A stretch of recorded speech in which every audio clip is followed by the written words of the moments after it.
Chapter 51. The brilliant golden light beams entwining the sky with thunder and lightning gradually dimmed and dispersed. The world has returned to the dark hour. Except for the rolling thunder in the sky, everything became calm. The strong wind dissipated. Whistler climbed up from the ground with difficulty, staggered to Blade with a heavy foot, and saw that there was almost no piece of Blade on his body. The miserable appearance of the good meat made him feel unbearable in his heart. Even if the child he brought up since childhood is not his biological son, he has been with him for so long, and he regards the other person as his closest relative in his heart. How could he not feel distressed when he saw Blade weak and miserable? But Whistler has always been a bad-tempered and arrogant character. He stretched out his hand and pulled out a sharp short knife from his leg strap. He cut the branch that pierced Blade with force and said at the same time, "I have forgotten the last time you boasted about yourself. When did Blade want me to be laid off? Look at how you look. It's nothing like what you brag about. You still need me, an old guy, to do these things for you. I don't want to hear the news that you are dead after I retire. Don't expect me to put up a tombstone for you. Ha, I never thought I could participate in a battle of this level. Look at that place. They might only need one finger to kill me." Although Blade was still weak, he still defended himself. He never thought he was bragging. He was supposed to be the best vampire hunter in the world. Even now. As for the Asian boy, he should not be classified as human. He is a monster in human skin. We all have to thank that boy, Blade. Whistler sawed off the branch, and Blade stood up slowly with his body stuck on the broken branch. "I'm more concerned about whether he killed the blood god. He is dead." As soon as Blade finished speaking, another unfamiliar voice came over, making the two of them tense up involuntarily. They subconsciously turned their heads and saw the Asian boy standing there a few hundred meters away. Holding a cross sword in his hand, the black coat and trousers on his body were not damaged by the battle, as if they were brand new, and he walked towards them leisurely. Bai Xiao's steps were light, and the corner of his mouth curved into a smile. The powerful aura on his body had not dissipated yet, and they didn't know if it was an illusion. Blade and Whistler felt that the boy's aura was more terrifying than what he showed before. They were walking towards each other several hundred meters away. They obviously didn't make any offensive moves, but they felt a heavy pressure. It was as if I was carrying a huge mountain on my back. The faces of the two became solemn, and Whistler stepped forward to stand in front of Blade. Facing the approaching Bai Xiao, he said in a deep voice, "Blade is not the vampire you have seen. He's full of kindness, and he kills those vampire bastards for the sake of humanity. He is not your target, sir." At this time, Whistler also restrained his violent temper. If he were a young kid before, he would just call him boy. Now his words are filled with sincerity, humility, and even a hint of supplication. He felt that the terrible boy opposite, the Son of God, had a new hunting target on Blade, and he didn't want this to happen. Bai Xiao did not hesitate because of the old man's words, and walked towards the old man and Blade calmly. The old man gritted his teeth and kept exerting force on the hand holding the dagger, to the point where the blood lost its color due to excessive force. Blade gently pushed the old man away and stood in front of the old man. He still kept his indifferent face and stared at Bai Xiao. His face was full of calmness, as if he was happy to accept death. Maybe he thought this was his fate. Whistler's heart trembled, and a look of determination flashed across his eyes. Bai Xiao just walked up to Blade, only 1 meter away. He tilted his head and looked at Blade, then at the old man behind him, and suddenly laughed. "Interesting combination, I also envy the relationship between you." This sudden development surprised Blade and the old man. This boy is actually so kind? This was completely different from their previous impressions of him and their senses when they watched the battle with the blood god. Now Bai Xiao is like a cheerful big boy. "Scared you?" Bai Xiao laughed with a bad taste.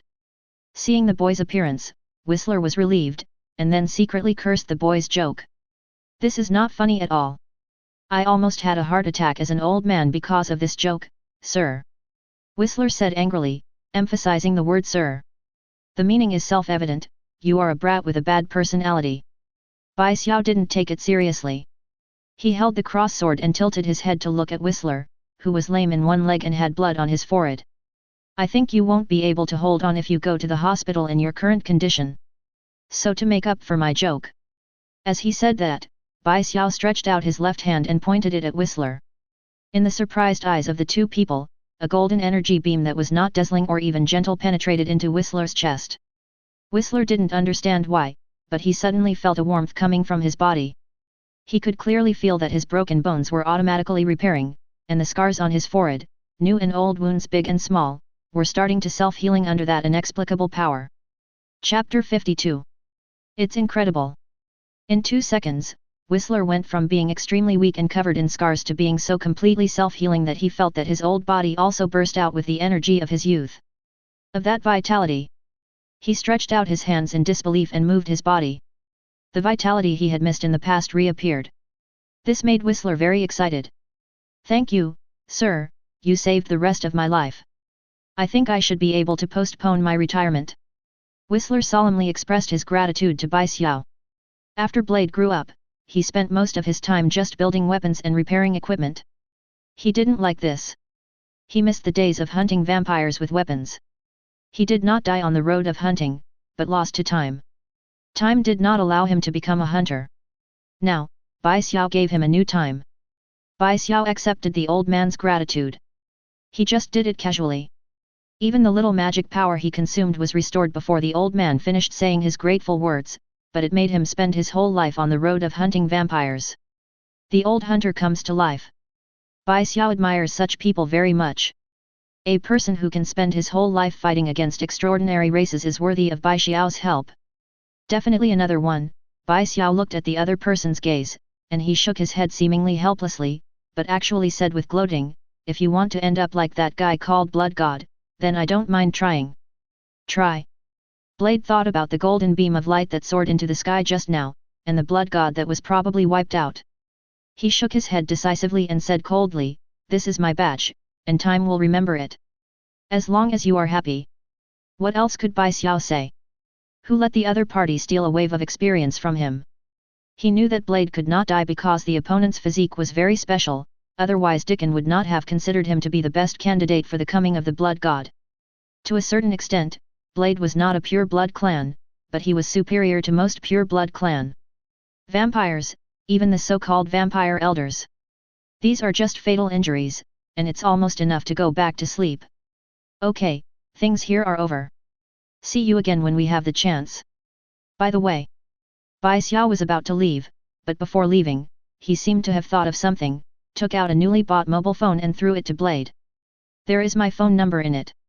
If a monster like that guy appears before, please remember to contact me. You need the best experts to kill these things." After saying that, he waved his hand and left calmly. Blade looked at the phone and then at the boys retreating back. He snorted, "I'm the expert." There was definitely a hint of guilt in his tone. The old man would not give Blade any face, not to mention that he already had a good impression of the boy. He believed that the boy was the great son of God, sent by God to save the earth. The old man didn't say anything, just looked at him with contempt, which made Blade angry. Blade snorted again, and also left directly, "This smelly old man." Whistler burst out laughing. He knew that Blade, the brat, had broken his defense, and he liked Blade's broken expression. For Whistler, not only were all the vampire families in New York wiped out during this trip, but the biggest crisis, the Blood God, was also solved. He and Blade survived, and he regained his youthful vitality. After winning, Whistler was in a happy mood and followed Blade, thinking that he would celebrate by drinking the Ard Bay whiskey that he had always treasured and could not bear to part with. New York is located in the Homeland Strategic Defense Attack and Logistics Support Agency headquarters building on Long Island. Although it is still night, Nick Fury is still working in the director's office, processing those documents. There's something strange going on in London, the Victor family. Fury looked at the report description in the file, and the files belonging to the Victor family immediately came to mind. He expressed concern about it, but still put it aside. If something goes wrong, it will change. The London government will suppress public opinion. As long as it does not cause panic in the society, Fury will only pay attention. If there is a possibility of losing control, he will use resources to solve the problem. Outside the door, there was a knock on the door. "Enter." The door opened and a male agent walked in and handed Fury a document.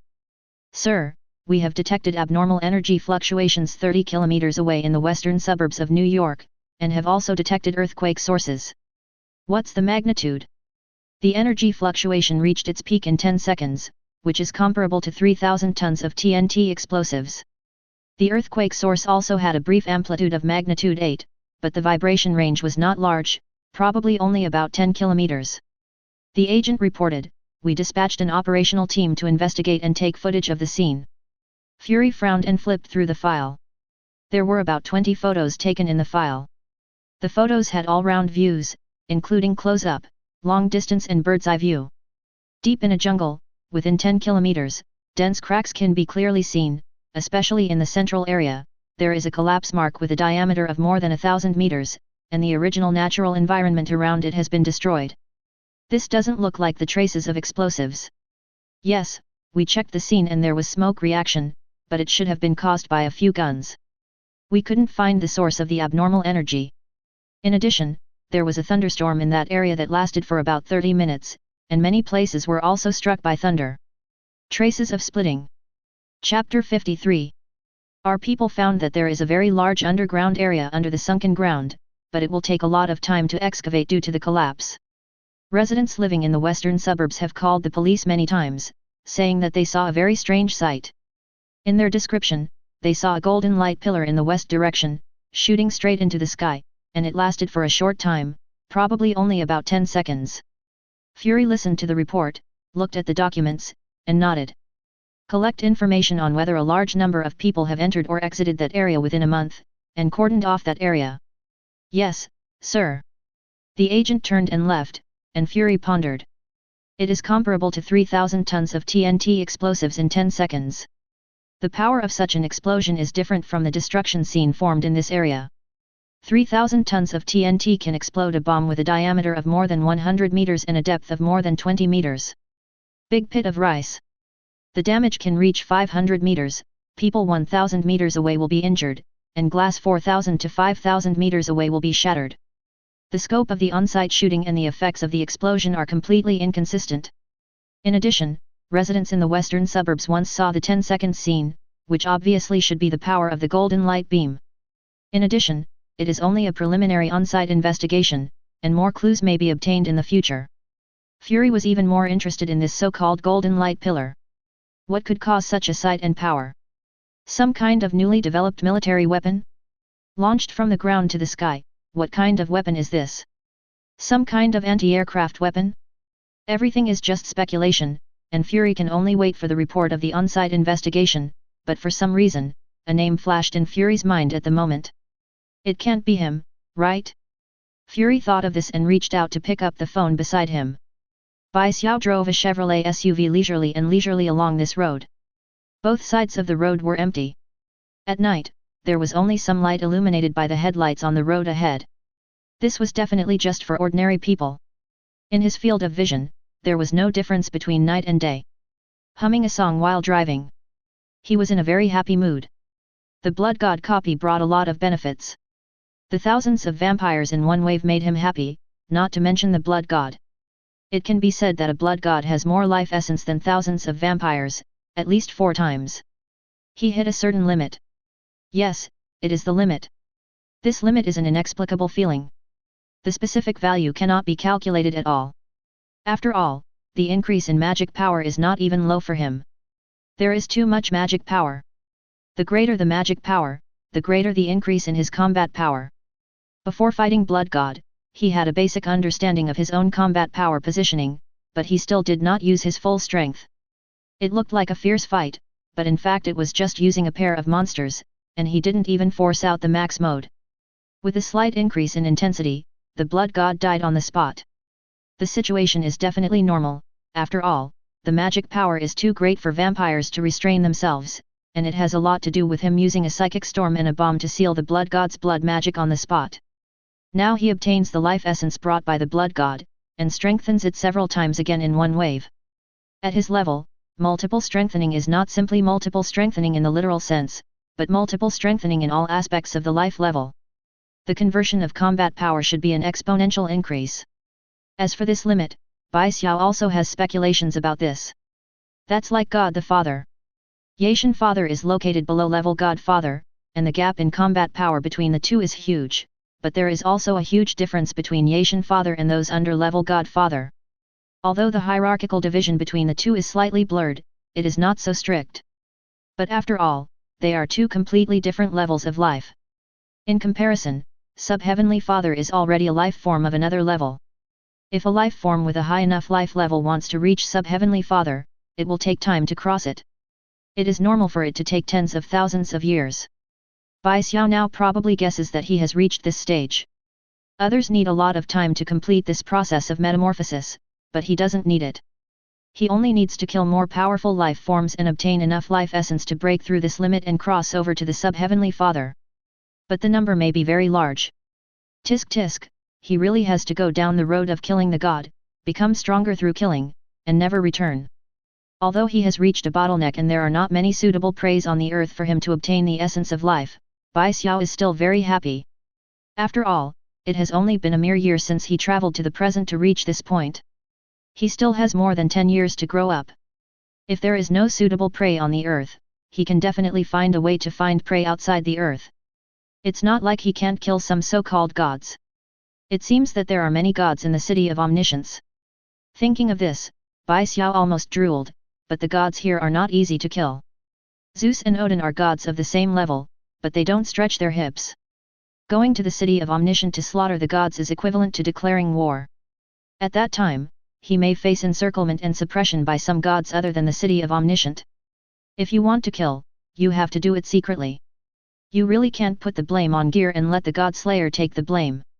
Anyway, Gear also wants to kill the gods. Gear's killing and suicide are the same, there is no difference. Bai Xiao's thinking has spread a little. He has never done it before butchering gods, so he should have a lot of experience. Chapter 54. Bai Xiao, the future God Slayer, drove home happily, back to New York City, and back to Queens. He had to pass through Manhattan and the Bronx and along the Bronx riverfront to reach Queens. He originally thought that today would be like any other day, with no accidents happening, but then an accident happened. Just as he entered Manhattan and arrived in the Bronx, he suddenly heard some unusual sounds in his ears. It was a cry for help. The distance was not very far, maybe just a few streets apart. Especially when he heard the arrogant and beating sounds of several men, his originally good mood immediately deteriorated. Without any hesitation, he turned the steering wheel and turned when passing the intersection, driving towards the source of the sound. Bai Xiao has lived in New York for a year and has never done anything that a so-called superhero should do. Even if he killed gangsters and Blood Clan, it was only because it was originally beneficial to him. These two things may definitely count. It has some properties. But that's all. How strong are his senses? It is completely a low-end version of Superman's senses. His hearing is so powerful that it can cover the entire United States.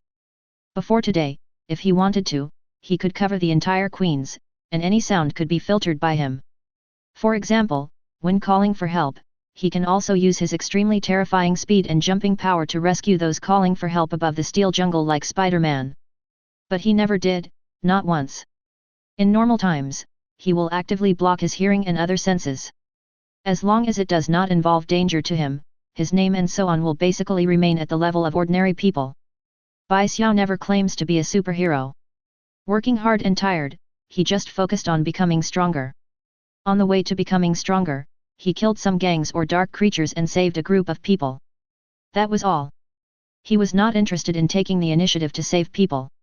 Dedication and greatness have nothing to do with him. At most, he encountered it himself. He would only lend a helping hand when he was in a good mood or when he was in a bad mood and needed to vent. It was the same this time. Coincidentally, he had just experienced a wave of strengthening. As a result, he could not fully control his senses and could not block it. He heard it and ruined his good mood. So it can only be said that the person who asked for help was lucky. And those trash guys are not in good shape. I drove quickly, past 2 streets, and finally found the source of the cry for help at a location dozens of meters away from a closed commodity store and supermarket. Coming from a dark alley, it was already late at night at the moment, and the street was almost empty and almost no one was around. There were only a few lights on both sides of the street at the end of the street, and only 1 or 2 street lamps were emitting brightness, causing a large area of the area to be dark. Please, don't do this, let me go. You are the police, you can't do this, no. The crying female voice in the alley became louder and louder, and the sound of clothes being torn was also heard. Bai Xiao glanced at the police car outside the alley. He raised his eyebrows, opened the car door and walked out. He turned the corner and stepped into the alley. The unsightly scene in front of him came into view. The alley is not clean and tidy. There are 2 large trash cans at the entrance of the alley, which are filled with various plastic bags and garbage. The smell is extremely stench. 7 or 8 meters down the alley, under the metal corridor with hanging walls, 3 policemen in police uniforms were tearing the clothes of a black-haired girl who was about 1.6 meters tall. The coat was being torn, leaving only a black sweater. The girl was not strong, and was even thin.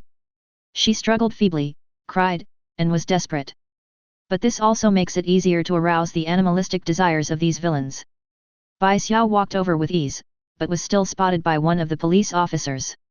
There were 3 tall police officers, 2 white and 1 black. The one who first discovered Bai Xiao was a white policeman. He was probably close to 30 years old. He suddenly turned his head and looked at Bai Xiao with a ferocious expression and a tone full of violence. "You brat, this is not the place for you. This is not the time for you to be a hero and save the beauty. If you don't want to die, get out of here." This irony was also noticed by the other 2 police officers. One of them grabbed the girl's hands and held them behind her back. The other police officer simply pulled out the pistol from his waist. The black policeman with his gun drawn shouted at Bai Xiao, who was still approaching, "Damn guy, stand where you are right now, or I'll shoot you in the head." "Help me, no, run, sir, they will really kill you." When the girl saw someone approaching, she immediately instinctively wanted to ask for help, but then she realized that the person coming would be in danger, so she immediately changed the subject and Bai Xiao left quickly. She did not want a good man to be shot because of herself.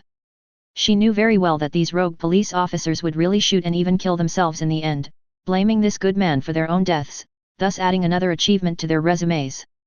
Confusing right and wrong, no matter where you are, in that era, there will always be such people. It seems I came to the right place this time.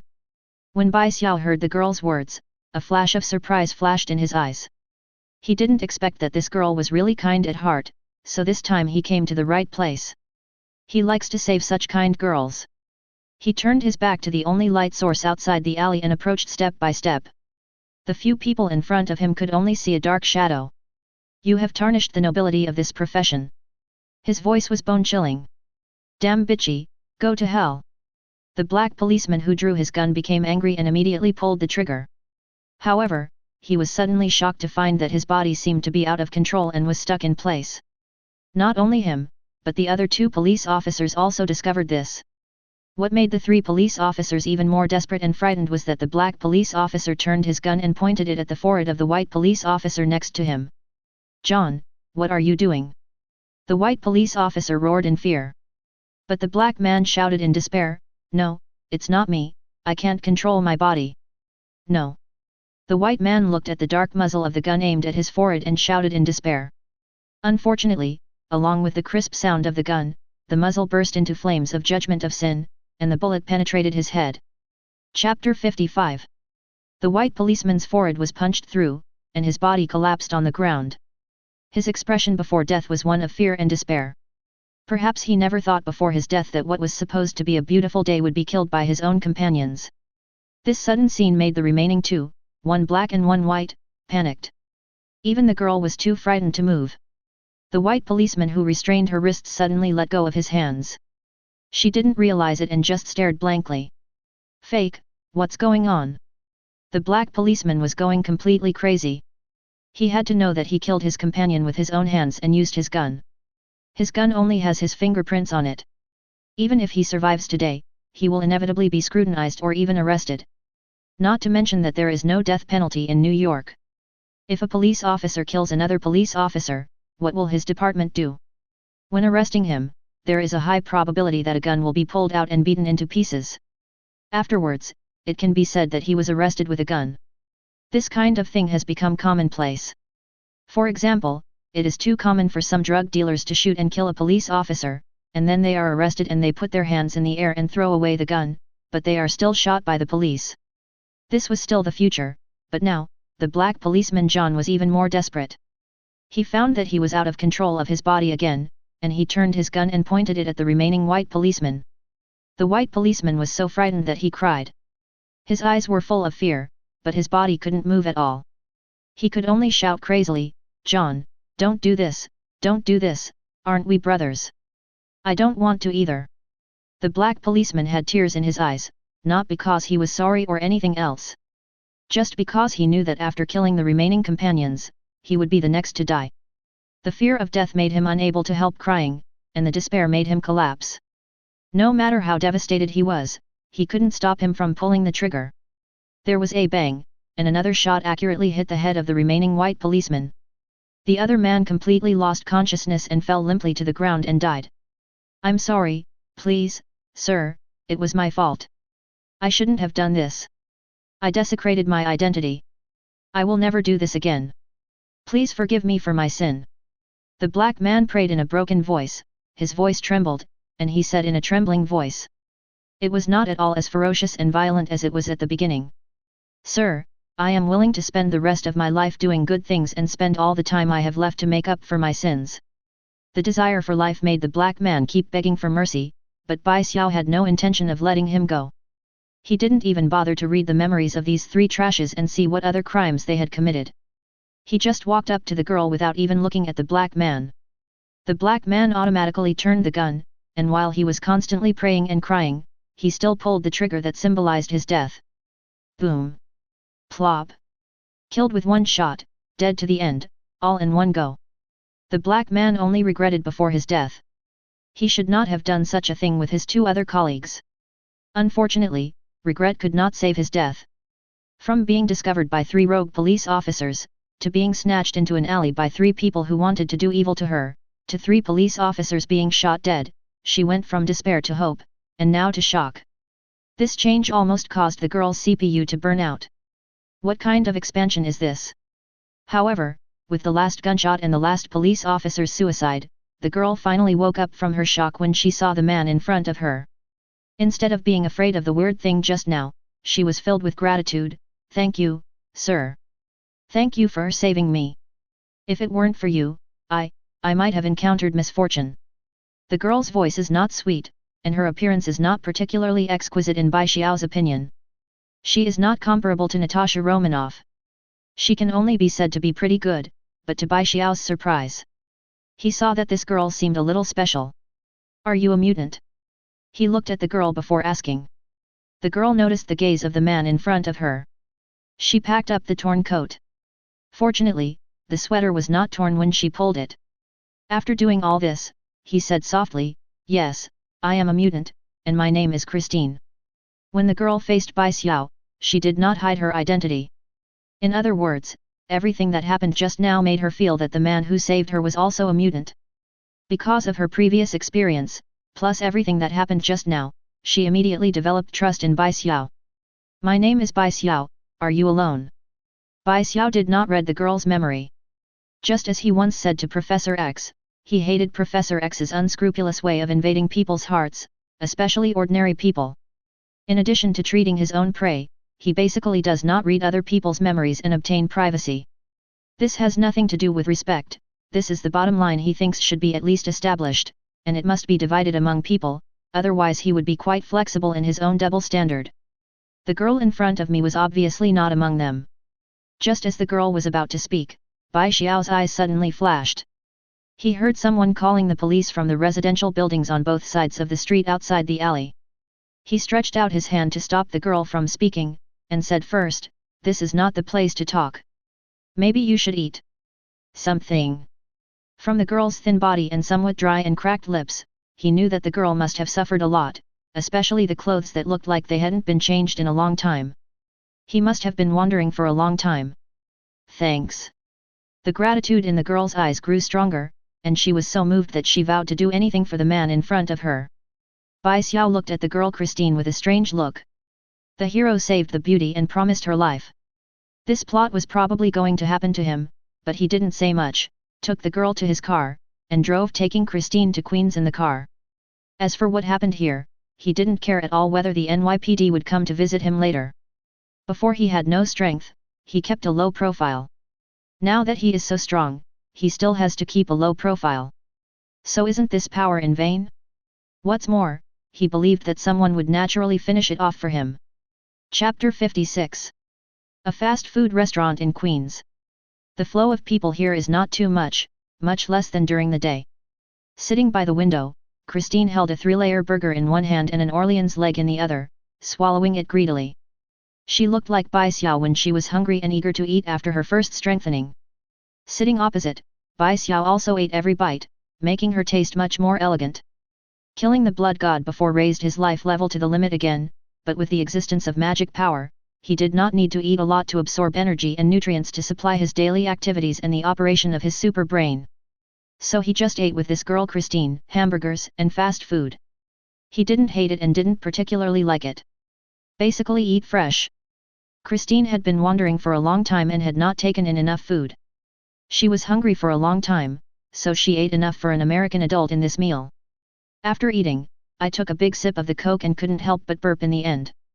Hey, after finishing, he saw Bai Xiao showing a small embarrassed smile. Bai Xiao didn't take it seriously. Back then, his popularity was much more exaggerated than this girl's. He wanted to hold the plate and pour it directly into his stomach. Christine was considered elegant compared to him back then.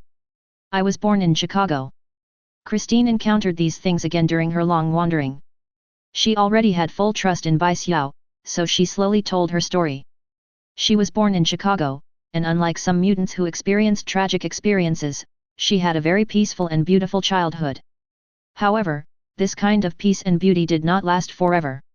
It was not until she was 14 years old that she awakened her ability, and at this time she discovered that she was originally a mutant.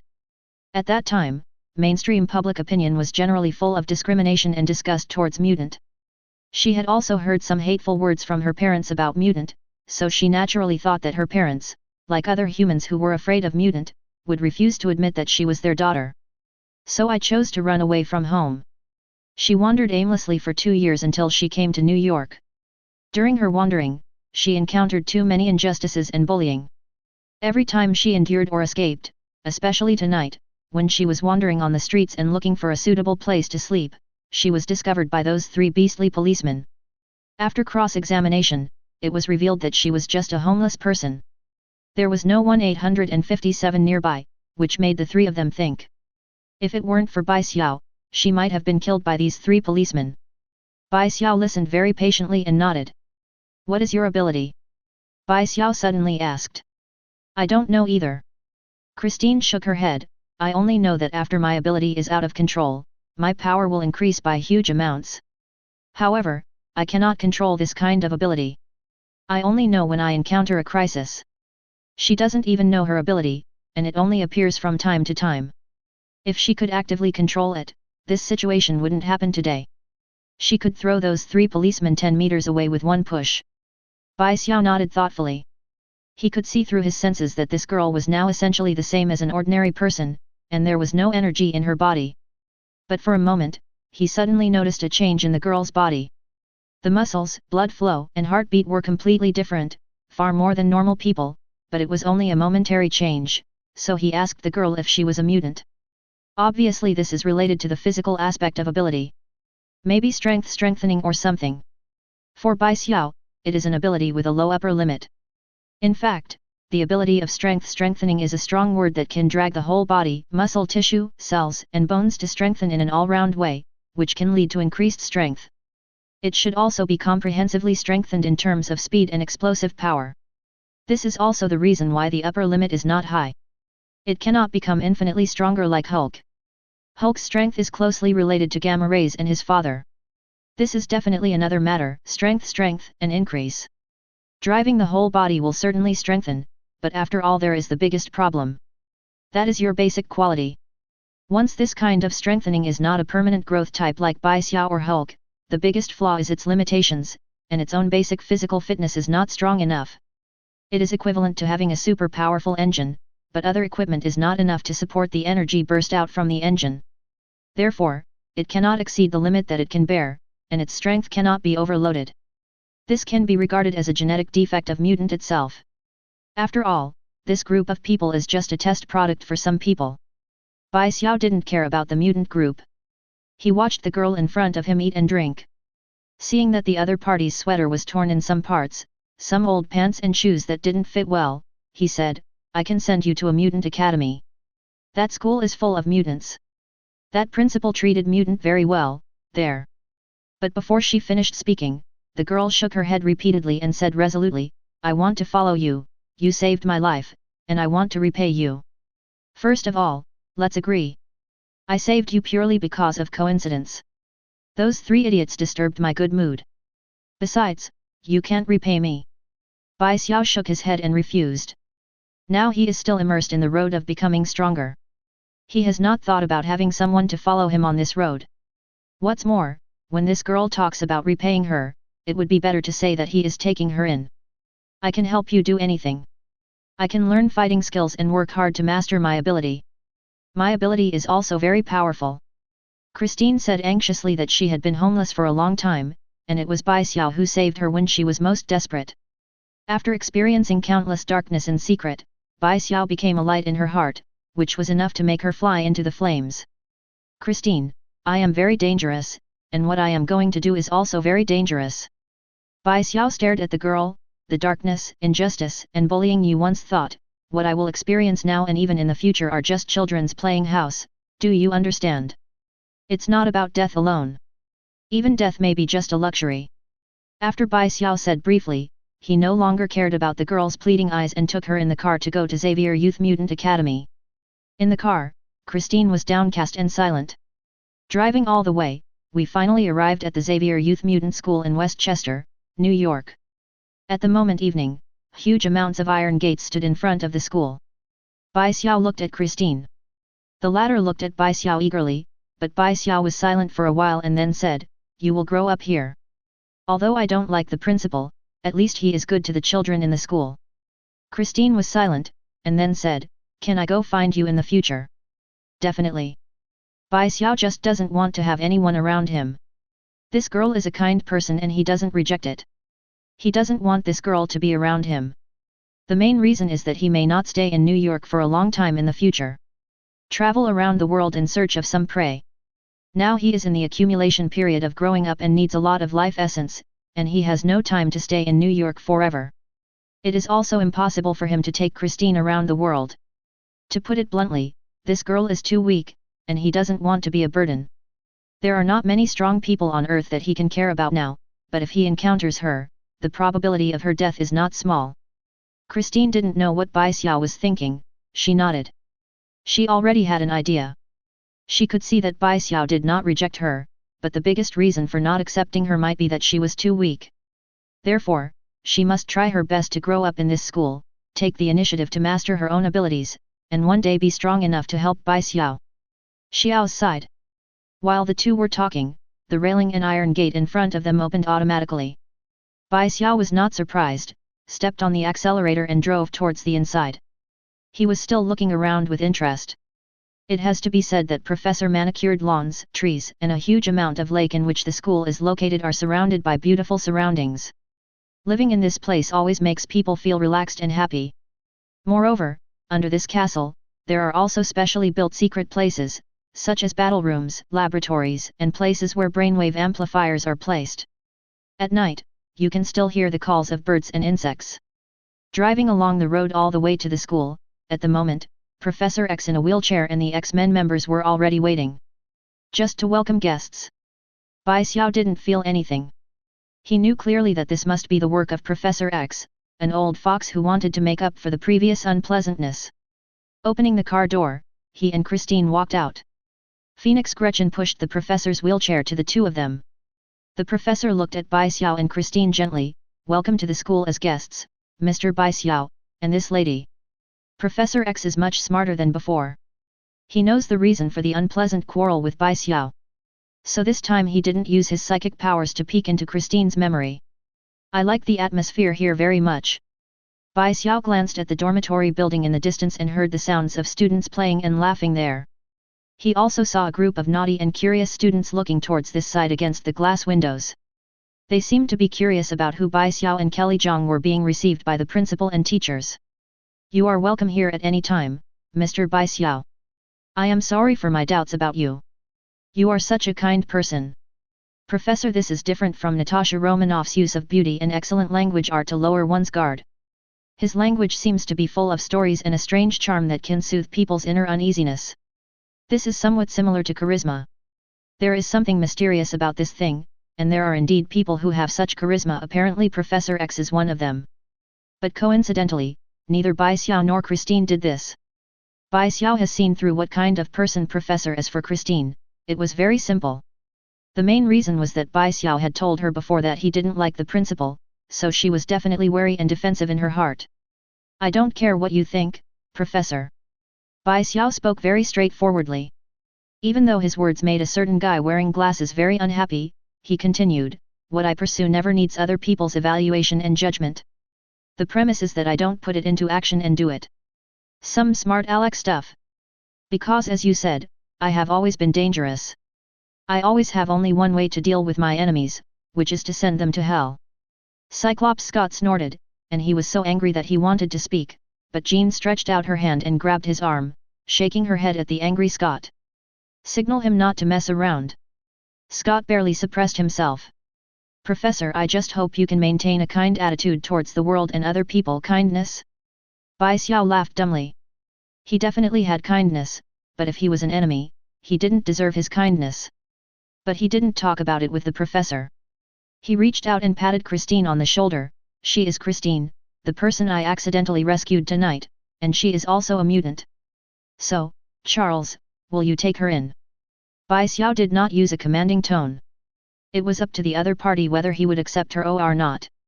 He only came because Christine was a mutant, and Professor definitely. Mutant school welcomes all compatriots. Children, you can consider yourself your home and we will teach you to grow. The professor looked at Christine gently.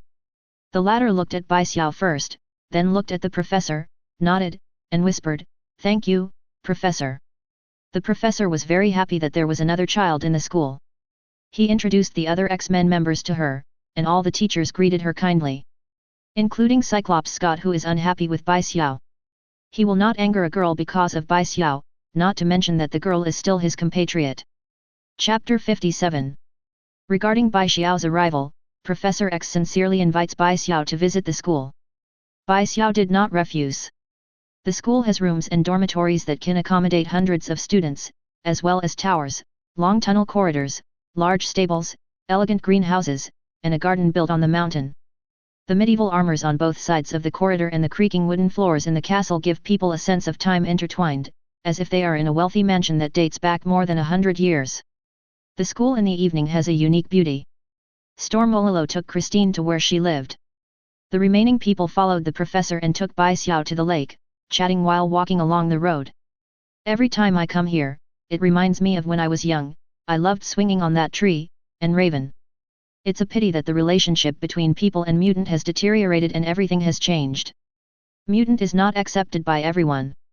They don't know the helplessness and sadness of mutants. They hate mutant even more. Xiao, I am grateful to you for saving me. Those children saved their lives. Charles said next to Bai Xiao in a wheelchair being pushed by Gretchen. There is no difference between ordinary people and mutants in my eyes, only good and evil. But more people don't think so. What they think has nothing to do with me. If you appreciate me, then I guess we can make a deal. If you need help, I can do whatever I can. Everyone stopped, and at the edge of the lake, the professor looked at Bai Xiao and said sincerely, I need a flight machine that can allow me to travel freely around the world, and I can pay the same value. Bai said about his transaction. This is also the second purpose of Bai Xiao bringing Christine to school. Nowadays, his only shortcoming is that he cannot fly, or cannot fly for a long time. Now, he can fly short distances through his super strong jumps, and can even be keenly aware of wind tunnels in the air, and use his own airflow to fly. Flight some distance. But if you want to cross several continents, or even fly from one country to another, it is too slow. So he needs a private jet, one where he can do whatever he wants and ignore national aviation regulations. This will make it easier for him to travel around the world to find suitable hunting targets. The only ones that can meet his condition are S.H.I.E.L.D. and Mutant School. Beast is an undoubted genius scientist. The Blackbird fighter jet he built himself is an important tool for the X-Men to travel around the world to save mutants. S.H.I.E.L.D. had too much shit and he didn't want to get involved with it, but Professor X happened to be pretty good.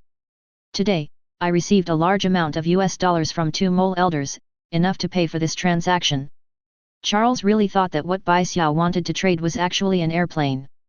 So does the rest. Possessing super telepathy, Charles thinks quickly and thinks of something immediately. But he didn't reject the deal. Hank. He looked at Hank, a handsome-looking man wearing a suit and wearing glasses. He was beast. He was also the top scientist in the school. He also had a place in the world. He was considered the smartest in the school. People. Hank faced the professor's questioning look and thought for a moment. Then he said, the cost of building an aircraft like this is very high. Although I built it all by myself, the cost can exceed 150 million US dollars. In this era, the purchasing power of 150 million US dollars is very strong. Take the F-22, the most advanced fighter jet in the United States, for example. The cost of building it is only 200 million US dollars. It is the most advanced fighter model in the world, and the cost also includes many advanced weapons cost, coating materials, and suppliers' high specification materials. He is a privately built fighter jet that is not equipped with attack weapons. The labor cost is very low, but the time cost is much higher. Even so, ordinary people cannot afford such a cost to purchase 10 aircraft. But Bai Xiao doesn't care about money at all. Even if he spends 150 million US dollars, he can squeeze out the money from the 2 evil elders and spend a lot of money. All he wants is money in exchange for time. So, when can you deliver it to me? Bai Xiao looked at Hank. The latter hesitated. If you are in urgent need, I can first deliver the second-generation Blackbird aircraft, which was originally used to replace the first-generation aircraft to perform tasks for Qin and the others. The construction is almost complete. If we go quickly, it can be delivered in about a month. I'm more concerned about whether it can be hidden from the mainstream national radar systems in the world. Definitely, the Blackbird 2 adds a large number of materials that can absorb radar waves and absorb reflected radio waves to interfere with the radar system. It also includes non-resonant magnetic radar absorbing materials and resonant radar absorbing materials. Hank said that he was gushing here. Bai Xiao did not disturb his interest, listened patiently, and nodded with satisfaction. According to Hank's description, the Blackbird 2 is a ghost in the air, designed to avoid being discovered by radars of various countries while traveling around the world, thereby causing unnecessary disputes and troubles. In fact, later on, the Blackbird fighter developed by Hank has become one of the most advanced ones in the human world civilization. It can only be said that this guy is worthy of the name of genius, and he is only inferior to Tony Stark and Wakanver's Black Girl. After knowing what he said, he took over Hank's words, I will transfer the money to you tomorrow. Large transfers of more than 150 million US dollars will actually be very troublesome. Ordinary people's accounts have a daily limit for bank transfers, but who allowed him to have the accounts of 2 vampire mole elders? Those 2 old guys have fixed limits in New York. Assets and business. Their account belongs to the bank's high-level VIP, and there is no transfer limit. At most, specialized service personnel will call to confirm the transfer information. Okay. Hank nodded, then realized something and said immediately, if you need to refuel or maintain the Blackbird 2, I can give you a contact information. There is a United Petroleum private group with dedicated offices all over the world. Gas service station, but the price will be high. Chapter 58. Oil, as a non-renewable resource in the world, is the most important resource in modern civilization. Oil is even called currency, so you can imagine how precious it is. Over the years, there have been countless wars over oil, which has also led to the emergence of many oil thieves, who make greater profits by selling oil privately. What they steal is the oil of those oil tycoons and countries. After all, as long as the benefits are enough, some people will take risks, and the same is true for oil. The fuel used by fighter jets is kerosene, a type of light petroleum product, which is obtained by distillation or cracking of natural or artificial petroleum. The profits from the sale are very huge, so some so-called private airports have emerged, which serve some shady wealthy businessmen, gang leaders, or terrorist organizations, etc. The biggest benefit is that it can help them hide their routes and whereabouts. Hank thought that Bai Xiao also wanted to fly around the world, but the plane needed to be refueled, so he thoughtfully gave a special private contact method. If the money is in place, then the after-sales service must also be in place. In fact, Charles is a rich second generation, with a lot of assets, but he has created mutant school, underground laboratories, and other places, and built Blackbird fighters. Income and expenditure have been very tight in recent years. The research that Hank has to do is all in US dollars. Although he has made some achievements, the effort and reward are never proportional. Most of them end in failure. If the experiment fails, the consumed materials are really consumed, and there is no concept of recycling. Now he can get orders from Xiao to earn US dollars, and he is definitely happy. Although he sold his Blackbird 2 ready-made product, he has experience in building Blackbird 2, and it won't take too much time to rebuild a Blackbird. At most, let the X-Men continue to use it for a while. Great Xiao is very satisfied. Before he creates the flight skill or learns the teleportation magic, I am afraid he will have to use this plane for a while, which is much more convenient. Since the transaction is completed, Xiao does not plan to stay here for long. After saying hello to the professor and everyone, he drove away from Mutant Academy. Professor X, Gretchen, and others, as well as Storm Aurora who had arranged for Christine to come back, watched Xiao's black Chevrolet car leave. At this time, Cyclops Scott asked in confusion, what does he want the Blackbird 2 for? And where did he get such a large sum of US dollars? I remember the professor said that his family environment would not allow him to have such a large sum of US dollars. Does he have an account to transfer money? Don't underestimate him, Scott, he is more mysterious than we thought. Charles said gently, we don't need to explore his secrets, we just need to know that he is on the right path. Why are you so sure? Scott was even more puzzled. The professor's attitude changed too quickly. Before, because the other party saved those innocent mutant children from the striker base, he thought that the Asian boy was kind-hearted, but this time, the professor's attitude made him unpredictable. Trust? Didn't you detect a very large energy fluctuation and earthquake source in the western suburbs of New York? The professor looked at everyone. Gretchen frowned and nodded, yes, we were going to go and investigate, but you stopped us. And you were shocked at the time, so, what did you see at the time, Professor? I saw the battle between humans and evil gods, Jean, that is a battle that still shocks me to this day. Charles raised his head slightly, and his eyes seemed to flash through the pictures he saw.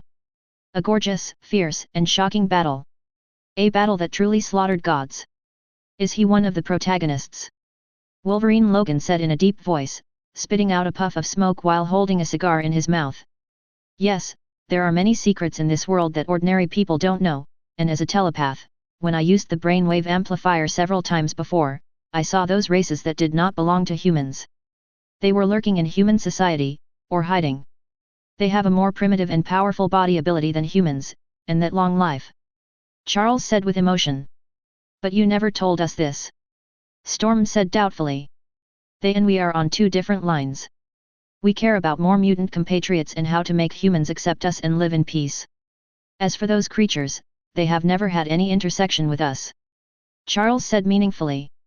The others understood immediately, only Logan was still confused. In fact, Charles didn't care about the secrets of those extraordinary life races, how they existed, and what they did.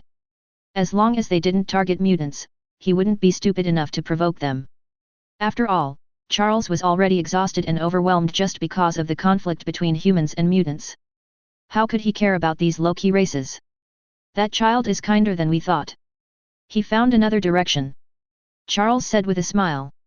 Originally, when he knew that Xiao was madly slaughtering gangsters, he felt that the other party was a little extreme and paranoid, which made him worried. But today, he saw the other party fighting with Blood God Deacon, and Xiao had been low-key for several months, so he immediately realized that Xiao had set his sights on Blood Clan. This made him breathe a sigh of relief.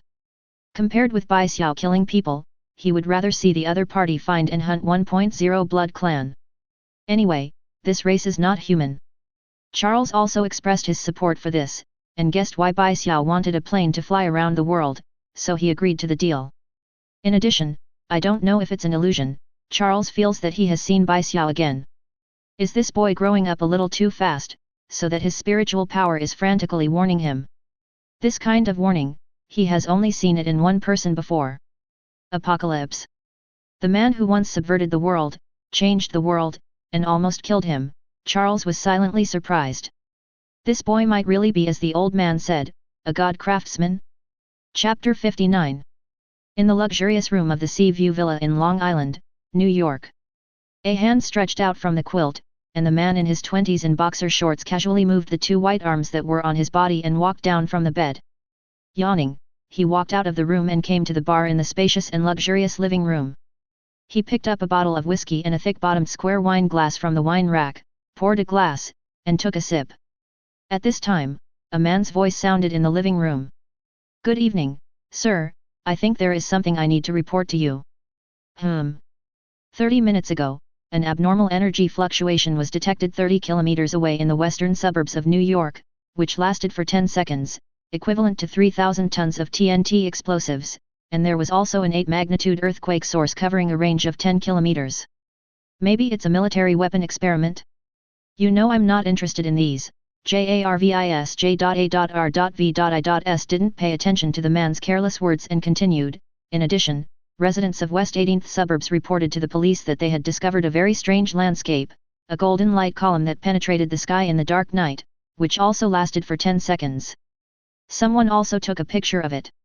After that, the huge LCD screen placed in the living room automatically lit up, and a blurry night scene picture was taken. It was obviously taken by someone living on the floor. In the distance, under the night sky, you can clearly see the golden light that penetrates the sky, which is in sharp contrast with the night. And there are obvious traces of lightning breaking through the sky around. This aroused the man's interest. At this time, some special high-concentration compressed energy is ejected from the ground to the sky, causing a thunderstorm reaction. What kind of weapon can cause such an effect? "Hey, honey!" A female voice came from the other side of the room, and the man shouted without looking back, "I'll be there soon, dear, you know I have the habit of watching the World Cup at night." In fact, he never watches the World Cup. Some department has cordoned off the scene, sir, and they deleted many related pictures and content. This aroused my interest. Do you know what I'm going to do? JARVIS. I guess it's sleeping. Haha, that's right, enjoying a good night and a beautiful blonde is what I want to do most right now. When the man heard that some departments and organizations had blocked and controlled the scene, he immediately returned to his room and had a happy growth day for men tonight. Although he was very interested in the high-concentration energy compressed weapon, he was a genius. He was going to develop a weapon that would surely be more sensational than that one. Because he was Tony Stark. However, he thought that maybe it was because of some experimental accident, otherwise the scene would not be controlled by other organizations, but so what, he would not waste his beautiful night for this. He drove all the way to Queens and just stopped on the road in front of his house. He saw a man, a well-dressed middle-aged white man, waiting on the road in front of his house. He just opened the car door and got out of the car, and the other party seemed to recognize him. He walked straight towards him. "So, do you need any help, sir?" Xiao raised his eyebrows, closed the car door, and looked at the middle-aged white man. The latter stared at Xiao, as if he was looking at him, as if he was confirming. "George Stacy, from the Queens Police Department, is a police chief." "Okay, then Sheriff George, are you waiting for me?" the boy asked with a smile. "I know who you are, kid, you don't have to pretend in front of me. Everything you have done deserves to be arrested and punished by law. I don't know what your background is, but I just want to warn you not to do those things. Your experience does not make you a reason to be an executioner." Sheriff George looked at the boy's sunny and innocent appearance, and he said seriously. He knew clearly what kind of viciousness and horror were hidden under this seemingly harmless appearance. He seemed to see countless ghosts entangled with him from behind the boy, especially the boy's back to the street lamp. Half of his side face was illuminated by the light and half was hidden in the dark. Just like his identity, it is intertwined with light and darkness. Sheriff George has his own philosophy. No one can override the supremacy of the law. His duty is to catch the murderer. Even if he is warned by pressure from above, he is still unwilling to give up. "You have a happy family?" Sheriff George Xiao suddenly asked, and this sentence made Sheriff George's face change. He thought the other party was threatening him with his family. A flash of anger flashed in his eyes, and he wanted to speak, but Xiao continued to speak to stop him. "But have you ever thought about how many beautiful families those people have broken apart? Why can't you use your law to punish the crimes they committed?" Sheriff George frowned and was silent. He definitely knew why. Xiao shook his head. "So, there are loopholes in the law, allowing those people to get away with killing countless innocent people. In addition, I can tell you that the law can't punish me. I don't have the so-called backstage. The backstage you think makes you give up is not just to protect me, but to protect people like you. You are a good person, but don't try to point the gun at me. I kill people because they meet the conditions of prey. I'm too lazy to kill other people who don't meet the conditions, but if someone points a weapon at me, he is an enemy, understand? George. While speaking, a golden light flashed in his eyes, and from George's perspective, the boy in front of him seemed to turn into a huge wave and hit him. The feeling of powerlessness and despair instantly filled his heart. The back was soaked with cold sweat at this moment, and George truly realized at this moment that this boy was not just an ordinary human, but a supernatural being who possessed unimaginable and incredible power. Goodbye, Sheriff George. Bai Xiao said softly, and George seemed to have lost his soul. He instinctively turned around and walked towards his car and drove away from here. After George drove away, a familiar voice sounded in his ears. Although you said so, I think you are just warning him and will not kill him, right? Chapter 60. The slightly hoarse female voice seems to be teasing the man's nerves all the time. Has a unique charm. The only woman with such a voice is obviously Natasha Romanoff. Bai Xiao turned around and saw Natasha Romanoff walking towards him wearing a coat, sweater, women's jeans, and sneakers. You seem to be very leisurely. Shouldn't your profession be very busy? Bai Xiao skipped this topic. Yeah, this was supposed to be my vacation, but I didn't expect that I was still at home taking a bath in my new bathtub, thinking about going shopping tomorrow to buy new clothes and cosmetics. Unfortunately, a phone call woke me up from my sweet dream. Natasha Romanoff complained, her tone sounding like a chat between friends. You are really efficient. The other party came to visit at this time point, and Bai Xiao knew why. But he was not surprised. With the efficiency of an organization like SHIELD, if the efficiency was not fast enough, it would not be far away. You can't imagine what my expression would be like when I heard the news, Xiao. I originally thought you would live in peace for a while. Natasha Romanoff stood in front of Bai Xiao, looked around, and affirmed the surrounding environment. This is a good place for retirement, the environment is very good, very quiet. So, you don't want to invite me to see your new home? I don't think we know each other that well, Natasha Romanoff. Ha, I thought we were friends? What you said is a bit too hurtful to a lady's heart. It's very disrespectful to the King of Jin. Natasha Romanoff makes a sad face. Should it be said or not, it really makes people feel pitiful. However, Bai Xiao didn't accept this and said straightforwardly, you know I'm not a person who likes nonsense. What you want to know can only be found through other methods. I don't have the time to explain it. After saying that, Bai Xiao turned around and walked towards his car.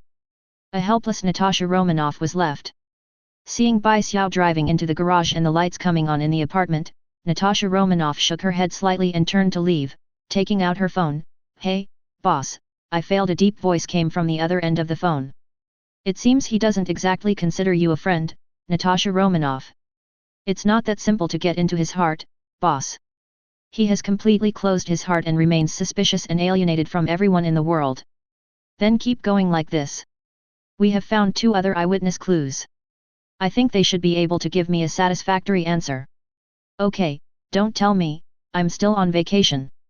Natasha Romanoff hung up the phone, walked to the roadside, opened the door of a McLaren sports car, and drove the sports car away into the night. On the second floor of the house, Bai Xiao was wearing a sweater and holding coffee, looking at the disappearing sports car through the car window. Found Blade and the old guy. At the West Coast garage, Blade is sitting on a chair, shirtless, while Whistler is helping him treat some of his more troublesome wounds. There was a trace of blood at the corner of his mouth, and with the blood bag on the metal table next to him that had been consumed, it was obvious that Blade had just had a good meal. With your recovery ability, it will take about 2 days to recover. Finally, Whistler finished treating the wounds on Blade's body and patted Blade's shoulder. Although the wound on Blade's shoulder was hit and stung, the tough guy remained silent and sat up straight. He turned to look in the direction of the parking lot gate, and Whistler also noticed it at this time. He turned to look at the surveillance computer and saw several black SUVs parked at the door outside the parking lot. A group of people got out of the cars. The old hunter could see that these people were carrying weapons, but they did not draw them out. It is impossible to tell whether it is an enemy. The cautious old hunter slowly walked back and disappeared into the darkness, while Blade stood up unhurriedly and put on the t-shirt on the hanger beside him. At this time, the rolling door was opened and the group of people walked in. The leader was a middle-aged man.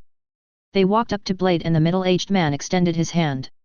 "Hello, Mr. Eric, we are a special government agency sent to investigate an emergency 30 kilometers away in the western suburbs of New York. We hope you will cooperate with our investigation, if possible." The man spoke politely without any aggressive tendencies. Blade glanced at the man's hand and did not choose to shake it, but just looked at the man in front of him coldly. "What do you want to know?" "Maybe you don't know, but we've been paying attention to you, Blade." The man laughed. It was a beautiful day again, the sun was shining brightly. Although the temperature had dropped, Bai Xiao's physical condition did not feel any discomfort at all against such low temperatures. Waking up from his sleep, he made himself some breakfast. "I specially purchased pasta, condiments, frozen dumplings, etc. from Chinatown stores. I made a tomato and egg noodles, fried dumplings, and ate the sandwich happily." After finishing a wave of Blood God copies, Bai Xiao also planned to take a month's rest, at least until the plane was delivered. Last night, he specially transferred $80 million to the account given by Hank through two Vampire Elders' exclusive bank service staff. After depositing the deposit, the remaining money can be transferred when the aircraft is delivered. With the memories of two Vampire Elders, it is easy to deal with bank clerks. In this month, he needs to spend time polishing the soaring power and magic power, and he also needs to develop the flight ability. After eating breakfast and washing his tools, he drove outside New York to find an uninhabited area. This is a relatively large natural area, surrounded by trees, jungles, and a lake. The scenery is very good. There are tents, barbecue grills and other picnic tools in the car. He plans to stay here for 2 days. He found a good location by the lake, parked the car here, set up the tent, and placed the tools, then stood by the lake and started his first attempt. Flight is always the most desired experience for people. Some people may be afraid of heights, but there are also people who hope to have wings and soar into the sky, and the same is true for Bai Xiao. He has no fear of heights. After all, with his physical fitness, he would not die even if he was hit on the ground from an altitude of tens of thousands of feet. Chapter 61. Flight is a longing dream for others. From this, humans created airplanes. Bai Xiao's requirements for flight are not generally high. He needs flight that can solve one of his last two shortcomings, air compatibility. When fighting the blood god Dickon, Bai Xiao used the most rational method, using a mind storm and a mind bomb to prevent the blood god from using blood magic. Secondly, he used high-intensity pressure to beat the blood god so that he could not escape his attack directly. Range, flight ability cannot be used. After all, once the blood god flies up, if the opponent wants to run away, it will be very difficult for Bai Xiao to intercept him. If he had flight ability, the outcome could be completely different. He can play with the blood god unscrupulously. In addition, the flight that Bai Xiao wants should ideally be able to travel through the universe and travel across the planet like Captain Marvel.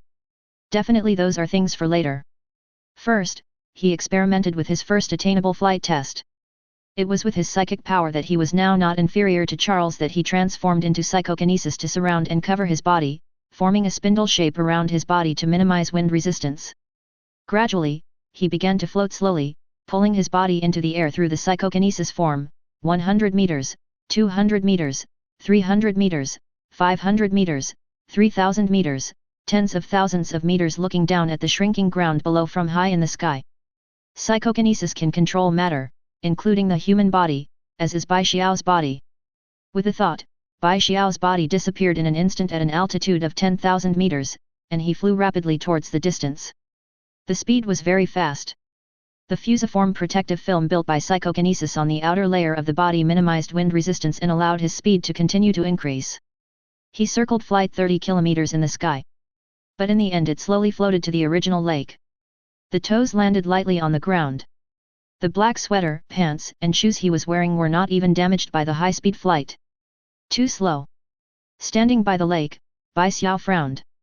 He was not satisfied with the psychokinesis mode flight mode just now. It was flying, but the flight speed disappointed him. He is very strong in psychokinesis. He can easily control dozens of tons of weight with psychokinesis. Beef, but the density of his body exceeds that of steel. Although it is not exhausting to pull his body flight, the speed cannot be increased. To put it simply, he can fly very fast, at least reaching subsonic or even sonic speeds, but his brain's transmission of information is too slow, which is ridiculously slow for someone who is about to reach level sub-godfather. In terms of flight speed, he is not as good as Thor at this stage. Although the latter has the bonus of Meow Hammer's magical power, it is still a fatal weakness for Xiao.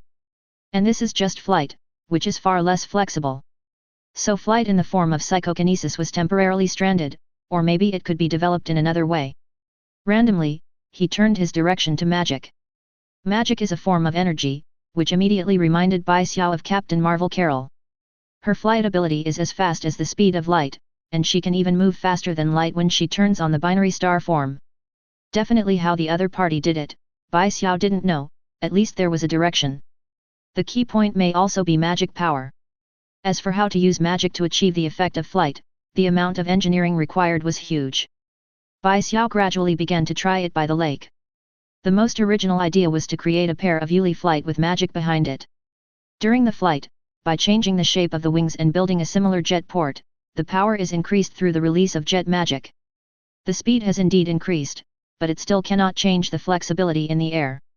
After 2 days, the development of flight was temporarily put on hold. In the future, Xiao will focus on magic power, and magic power development is the foundation of everything. As for the flight skill that was not fully activated, Xiao was not discouraged.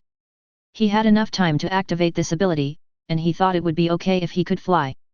He used a compressed magic beam on the ground to pass it, but if it didn't work, he used the prince's tactics.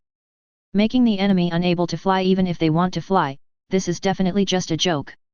The development process of magic and the development of flight is a very interesting process for Xiao, and it is not boring, because the joy of developing the result he wants that moment brings more than anything else. In the remaining time, he returned to his apartment in Queens, and then returned to the lake to develop and use magic power. A month passed so quietly. Until a phone call interrupted his life alone. His order has been completed. During the day, Xiao drove to Xavier Youth Mutant College. The college during the day was a different kind of scenery. As soon as he arrived at the college, Storm dropped off the caboose and was waiting. I have to say that the beauty with white hair and black hair is indeed beautiful and has a good figure, which makes people feel relaxed and happy. Xiao got off the car and Storm came over. Mr. John, welcome to the academy again. Thanks. Please follow me, Hank is making final adjustments to the second-generation fighter aircraft. Storm said gently, and then took Xiao to the large lawn square where the second-generation Blackbird was broadcast. As soon as I arrived at Lawn Square, I saw a Blackbird fighter jet parked there quietly. The graceful streamlined fuselage and black coating are deeply eye-catching, and Xiao is no exception. After all, men long to own a fighter jet of their own. That is a dream. Storm and Xiao walked in through the metal steps that opened the cabin and came to the cab. They saw Beast Hank, who was wearing a sweater and glasses, doing some debugging. With a serious expression on his face, he didn't even notice the arrival of the two people. After everything was adjusted, Hank breathed a sigh of relief and then noticed Storm and Xiao who had already arrived behind him. Congratulations, you have your own private jet, Mr. John. Hank is also very satisfied with the second-generation fighter jet he built, and he speaks with ease and happiness. Thank you, can I try? Definitely, but you have to familiarize yourself with the control devices here first. The operation of this advanced fighter aircraft is not difficult, even relatively simple.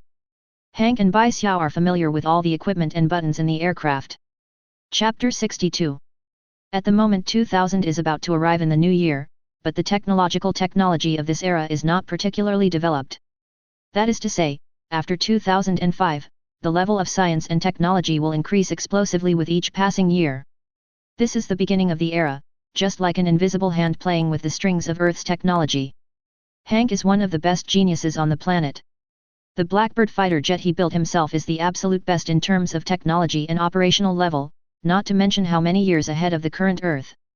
Especially without considering the equipment of offensive weapons and equipment, Hank tilted his skill points in other directions, focusing on speed, practicality, concealment, and safety. It is worth mentioning that Hank is also one of the few people who can put the vertical takeoff and landing turbojet engine to practical use at this stage. There is no need to start, you can directly take off vertically, and the vertical takeoff speed is very fast. Bai Xiao knows that the only ones that can apply vertical takeoff and landing systems to fighter planes are S.H.I.E.L.D. and Wakanda. The latter systems are definitely not uncommon on Earth. Bai Xiao's memory and thinking can be regarded as a super brain. His memory and learning speed have long been inhuman.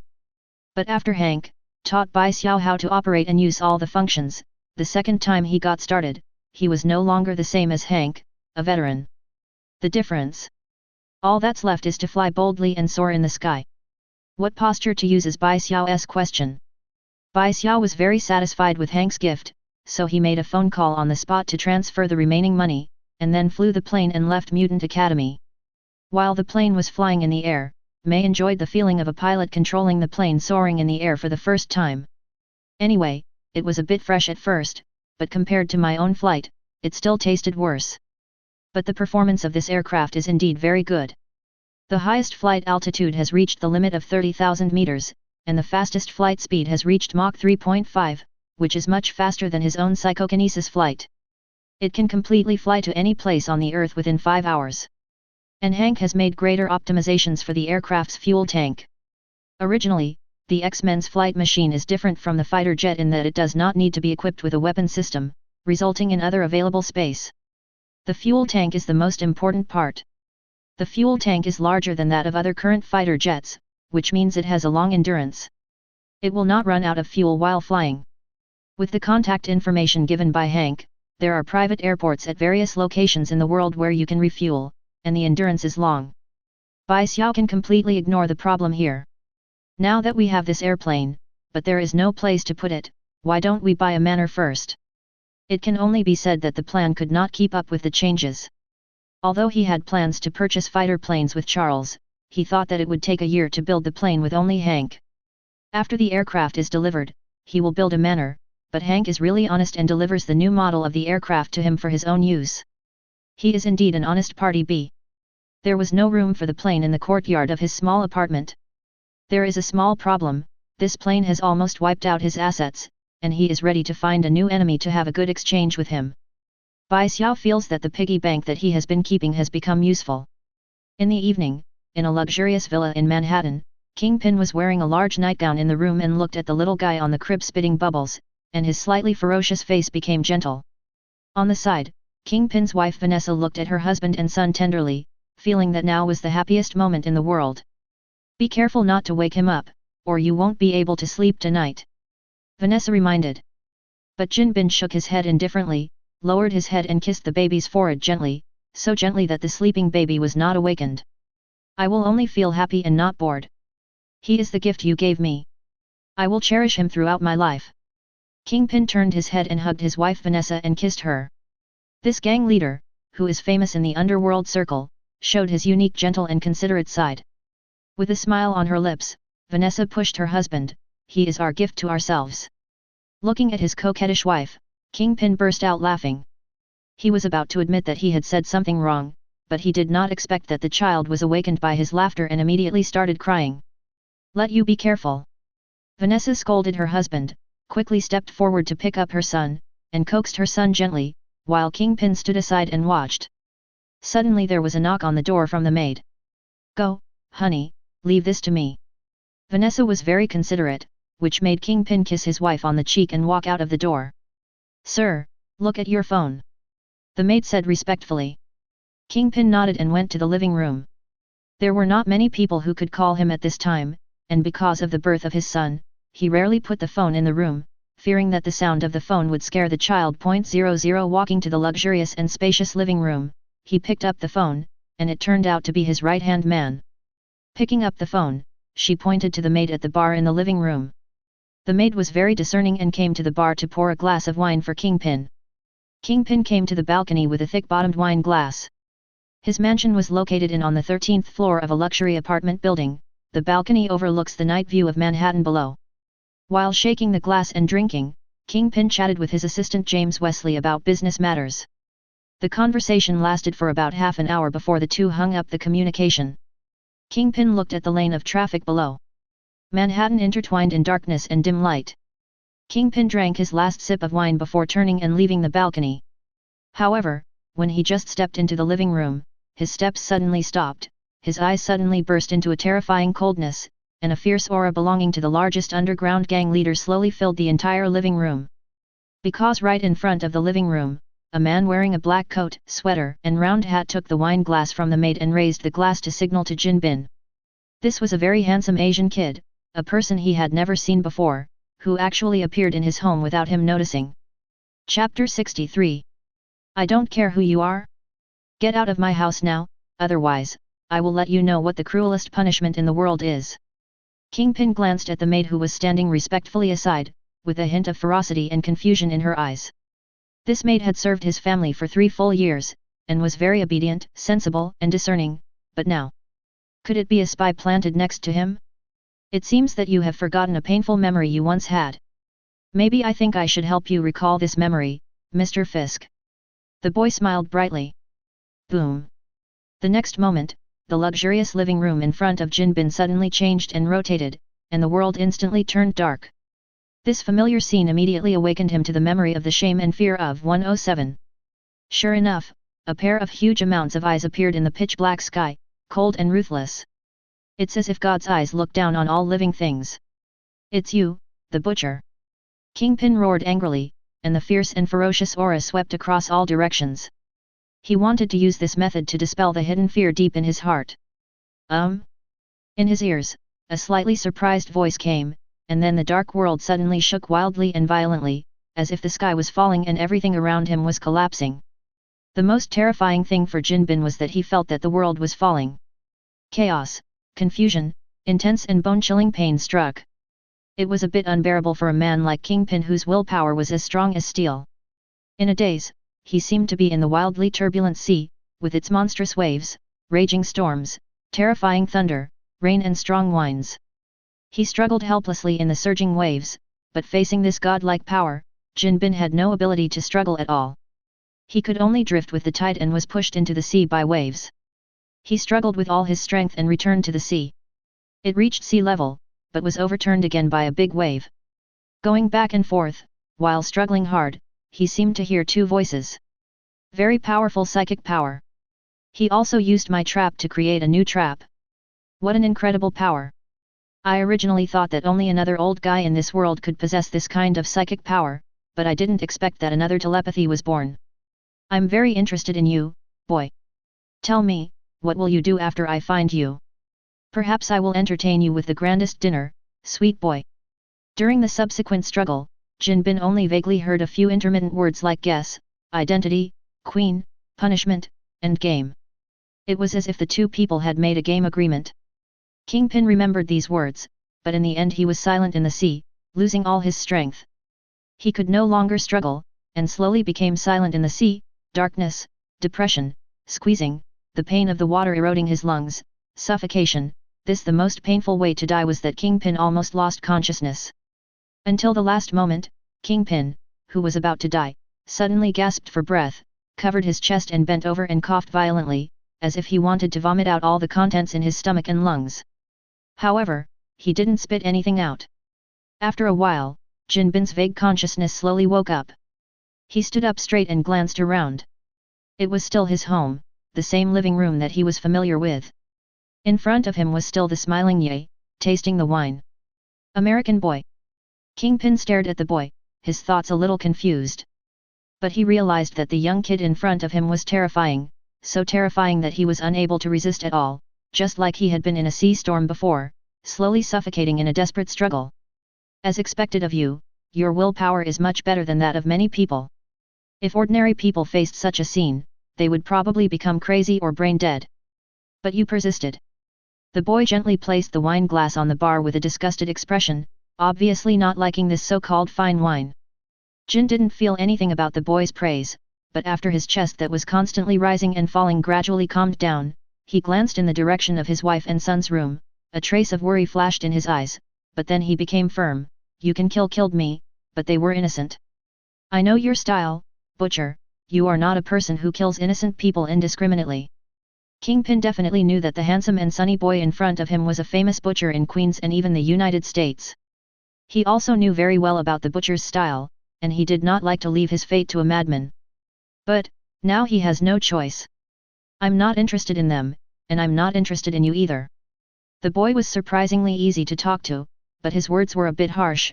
I'm not interested in your wife, son, or you, the so-called gang leader. Then why are you looking for me? Not for revenge? Or to eliminate evil? Kingpin said in a low voice, but he recognized these words in his heart. In his heart, the butcher was a madman who worshipped Batman Robin, and he was a Batman who did his best to eliminate evil.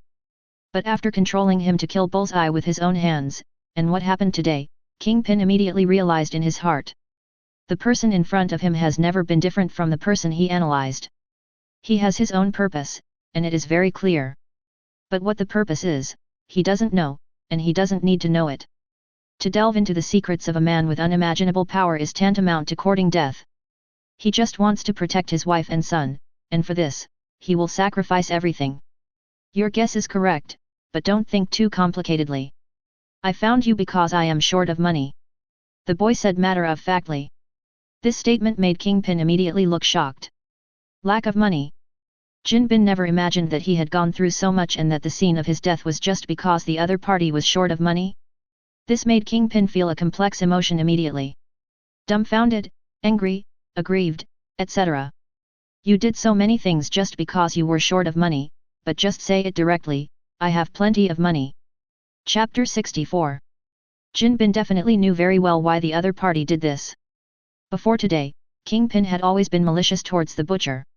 A person who did not understand another powerful person would always show his stupid side, especially someone with hatred. Before today, Kingpin knew how powerful the opponent was, but he still believed that sooner or later he would be able to find a way to kill the opponent. That's kind of stupid. Torture and pain are undoubtedly the best ways to understand the strength of your opponent. This is definitely based on the premise that the opponent does not want to kill him. If you want to kill him, you don't need to weigh so much. Kingpin realized that the reason why he was alive was most likely to transfer funds to this boy, who was a humanoid cash machine. Was Kingpin angry when he realized this? Definitely angry. No one wants to be someone else's cash machine, but he has no way to refuse, otherwise he will die. Jin didn't want to die. He had a kind and beautiful wife, Vanessa, and the best gift his wife had given him, a son. Therefore, after a moment of anger, he calmed down. Thank you, sir. Kingpin even thanked the boy. The boy raised his brows. You are smarter and more rational than I thought. That's why I'm alive today. Okay, I'm not interested in what you do. I only value your money. This is your only value to me. This value allows me to allow you to live in this world. The boy said very bluntly. Bai is also very cold. Kingpin nodded silently. This is the cruelty of this world. He became the ruler of Hell's Kitchen in a brutal way. He controlled the lives of countless people and could arbitrarily deprive them of their lives. In turn, he was arbitrarily oppressed by the man in front of him. What's interesting is that this is the rule of the game, the strong take all, the weak can only be bullied, or become the strong, overthrow the strong and rise to power, becoming the new evil dragon. Jin was not unwilling to accept the fact that he was within the rules of the game. In fact, after having a wife and children, he had the idea of quitting. He wanted to live a peaceful life, but now it seems that his idea cannot be realized. He needs a lot of money to maintain his value. Otherwise, Jin didn't know if the boy would kill him when he was no longer of use. What Jin definitely didn't know was that this idea of his had changed his destiny and reversed the things that had originally caused him a lifetime of pain. How much money do you need? I need a manor, and a sum of money to maintain the operation and maintenance of the manor. I will solve it for you within 3 days. Then I won't disturb your happy moment, Mr. Fix. Goodbye. As soon as the words fell, Jin Bin's eyes blurred, and he saw that the person in front of him had disappeared. At this time, he breathed a sigh of relief, picked up the phone in his hand and called his good assistant James Wesley. James, help me find a manor with a good location and prepare another $100 million. I need to transfer it to another account. At the same time, in the hall of the Union House of Representatives in Moscow, Russia, in the gorgeous ballroom, accompanied by orchestral music, girls in brightly dressed and gorgeous clothes danced on the dance floor under the guidance of their male partners. Here are the top Russian aristocrats and their sons and daughters gathered here. The origins of the girls who attend the ball every year are not simple. They are the daughters of oil tycoons, financial giants, government leaders, famous artists, and other well-known tycoons. It can be called a golden branch. In addition, the ball also attracts Russian elites. They all want to show their charm through the ball, get to know these girls, and reach the top of their lives. In this adult ceremony dance, the girls wore stunning fashions and luxurious jewelry to show off their wealth. These rich ladies wore necklaces, bracelets, and earrings set with a large number of diamonds and colored gemstones, making their appearance at the party even more stunning. On the second floor of the banquet hall, a beautifully dressed blonde woman sat on a chair, holding champagne and silently looking at the crowd below. She has white skin, a beautiful face, and her obvious classic American facial features, which makes her seem a little out of place for this party, but no one will care, because she has no wealth or apparent identity to be able to occupy a place here. Her name is Emma Frost. Absolutely no one knows her other identity. She is also a mutant, and she is actually one of the only two strongest telepaths, who can rival Charles, the strongest telepath in the world. But Emma, one of the strongest telepathy writers, silently sipped champagne with a smile in her beautiful eyes. Her expression and eyes revealed a message. She developed a strong interest in a certain person, and she was willing to do so just because she came into contact with another telepath, 800, a boy who was not very old, but was comparable to and even seemed to be stronger than her now. Some time ago, a guy from Hell's Kitchen contacted her, mainly because he had business dealings with her club. The trading partner asked for help, saying it was a spiritual problem. She personally tried to help her partner solve the problem, but she almost overturned. She had just entered the spiritual world of the fat guy named Kingpin. If she hadn't been cautious enough, the spiritual trap was triggered. She was so frightened that she broke into a cold sweat when she saw the hidden psychic storm and bombs. With such a trick, at the time she almost thought it was the old guy from mutant school who was trying to trick her, but later she learned from Jinbin that it was a guy named. When she became interested, she enthusiastically and cunningly created an illusory spiritual world and trap outside Jinbin's spiritual world, waiting for the other party to take the bait. As for Kingpin's life and death, she doesn't care at all. The other party doesn't know anyway, so what if he knows? Just now, the trap she compiled was discovered, and the other party reacted quickly and immediately broke the trap. The two people's spiritual powers met in Fatty Jin's spiritual world. Chapter 65. No matter when and where, the battle on the spiritual level is the most dangerous. It is no less than a life and death fight. In battles on the spiritual level, as long as the damage is damaged, it is very difficult to recover. And once defeated, it is not just a matter of death. Death is just a luxury. It is not only the memory that is read, but also the entire body. Everyone will be manipulated by the other party and become a walking zombie. Especially for a beauty of her level, the end can be imagined. Emma has always believed that the only person in the world who is spiritually more powerful than herself is Charles, and that old guy is indeed the strongest telepath on the planet. Emma has been keeping a low profile and secretly operating in these years, just because she doesn't want to confront the old man, who will be easily defeated. But other than that, she is the strongest. However, a confrontation in Jinji's spiritual world shattered her idea. She suddenly discovered that a terrifying telepathy had popped up out of nowhere. Looking back at the details of the confrontation, we can only tell half of the opponent's use of the mind, which is relatively rough. But it's very simple and crude. It's either a psychic storm or a bomb, it's just a self-destructive attitude. What shocked Emma the most was that the other party's psychic power was so powerful that Emma thought it might be comparable to, or even surpass, Charles. Even because of the distance limit of 7,500 kilometers, there are some reasons why she cannot fully exert her psychic power. But she knew very well that the other party was better than herself. This couldn't help but frighten Emma. Fortunately, she was cautious enough to retreat in time, and the other party didn't have much malicious intent, so she was safe and sound. Otherwise, she might have suffered a lot. Emma is now like a cat who sees something new, curious and scared at the same time. She wanted to touch the other person, but she was afraid of being swallowed by him. So Emma plans to test the other party, but she must be prepared in advance. It is best to be careful at this time.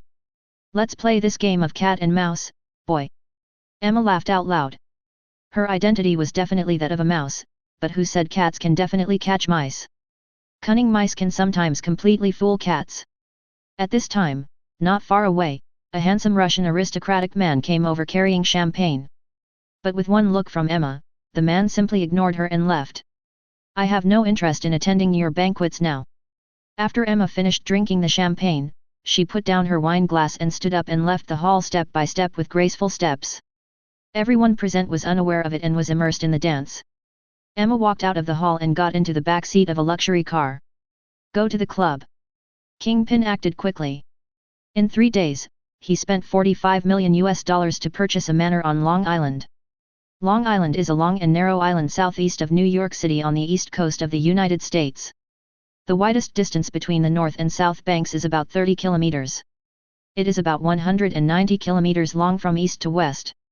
It takes more than 2 hours of highway driving from the town of Great Neck in the west to the Sea View Resort of Montauk in the east. Changdeo has excellent natural conditions, facing the sea on 3 sides, and the scenery is very beautiful, with fine sandy beaches lapped by clear water, towering and eye-catching coastal lighthouses, famous wineries, quaint historical towns, world-famous castles and mansions, and classic British gardens. Member. This manor is called Swan Manor. Built by a very famous construction company, with an indoor area of approximately 2,100 square meters and an area of 2.4 hectares, this unparalleled stone and brick building embodies the essence of strategic architecture and design, aiming to highlight the highest level of noble and luxurious living. Located on the ocean front on Long Island's North Shore, the estate has 13 bedrooms and 14 bathrooms, with ample living space for entertaining large guests. With boxwood on both sides, Italian Tuscan-style columns, and a long stone driveway, you will be transported to an elegant and noble home. The grand foyer entrance features high cross-floor ceilings, a grand staircase with tall curved windows and a compass rose floor, leading to a spacious reception area. The living room on one side includes a built-in cocktail area, large columns, coffered ceilings, and curved windows with panoramic views of Manhasset Bay. Impeccable fine carpentry and beautiful wainscoting, 2 dens facing each other. The house has custom English oak paneling, while his has dark mahogany. Both feature antique fireplaces, the former in 18th century Louis XVI style limestone and the other in 19th century French marble. The formal dining room features an imported 19th century fireplace, antique wall fixtures, crystal chandelier, custom-shaped French doors, and opens to a long stone terrace with garden and ocean views. The octagonal breakfast room is designed as an indoor and outdoor space, with a large stained glass window and 5 sets of French doors that flood the entire restaurant with natural light. One of the circular anterooms leads you directly into the 3.65-meter-high master bedroom, which features a stone fireplace, unobstructed ocean views, a private sitting room and his and her ensuite bathrooms. In addition, there is a swimming pool. The outdoor swimming pool is built with slate tiles and is adjacent to the indoor swimming pool. The swimming pool is surrounded by a circular roof and a spacious bluestone terrace. Outdoor facilities include seaside tennis courts, English-style gardens that change forever with the seasons, greenhouses, romantic water lily ponds, wooden swan sculptures, private deep water piers, and a wide beach whose sand is all imported from the east end of Long Island. Despite the grandeur of the exterior and interior, the house exudes a very comfortable and livable feel. The manor is a true work of art from the ground up, integrating the rich American architectural features of the late 1800s with today's modern elements. Swan Manor is undoubtedly a building of unparalleled beauty. In this era, there is no doubt that such a manor is a luxurious residence that can only be owned by the top rich. In addition, the manor also has professional maids specially hired from the maid union, senior housekeepers from the housekeeper union, security guards, chefs, etc. The money spent on these series is not only $45 million. The maintenance and so on that need to be spent every year in the future will be a lot of money. Bai Xiao didn't care at all. There was a big cow named Jinpin behind him, and he didn't need to pay for the money. What made Bai Xiao even more satisfied was that Jinpin decisively transferred $100 million to him. Spending this money is considered to be a huge loss of cash, but this is his personal money, such as other businesses, and gangster income also takes time and requires a large amount of US dollars to support it. Even though he was distressed, Jinping decisively took out the money.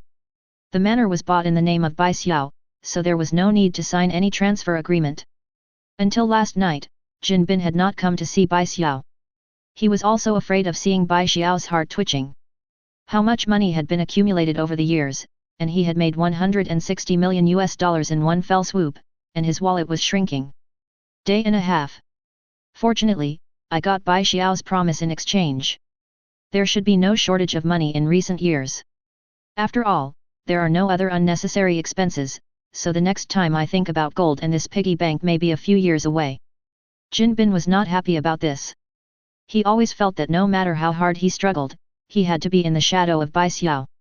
The hard-earned money he had earned might one day be emptied by Bai Xiao.